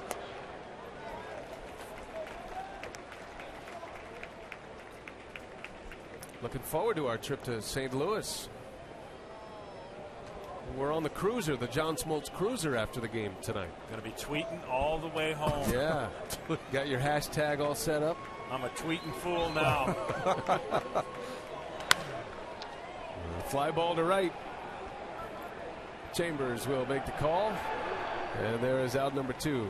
Now, if John had any pull, Ron, we could take the blimp to St. Louis, but instead we're going on the ground. Okay. Our aerial coverage provided by Goodyear. Everything Goodyear has learned, making tires that go the distance, inspires what they roll into yours. Goodyear, more driven. I know it looks like there's a lot of room in there, Brian, but there really isn't. It's a 2-seater? No, but golf clubs take up a lot of room quickly in those things. Your threesome's full.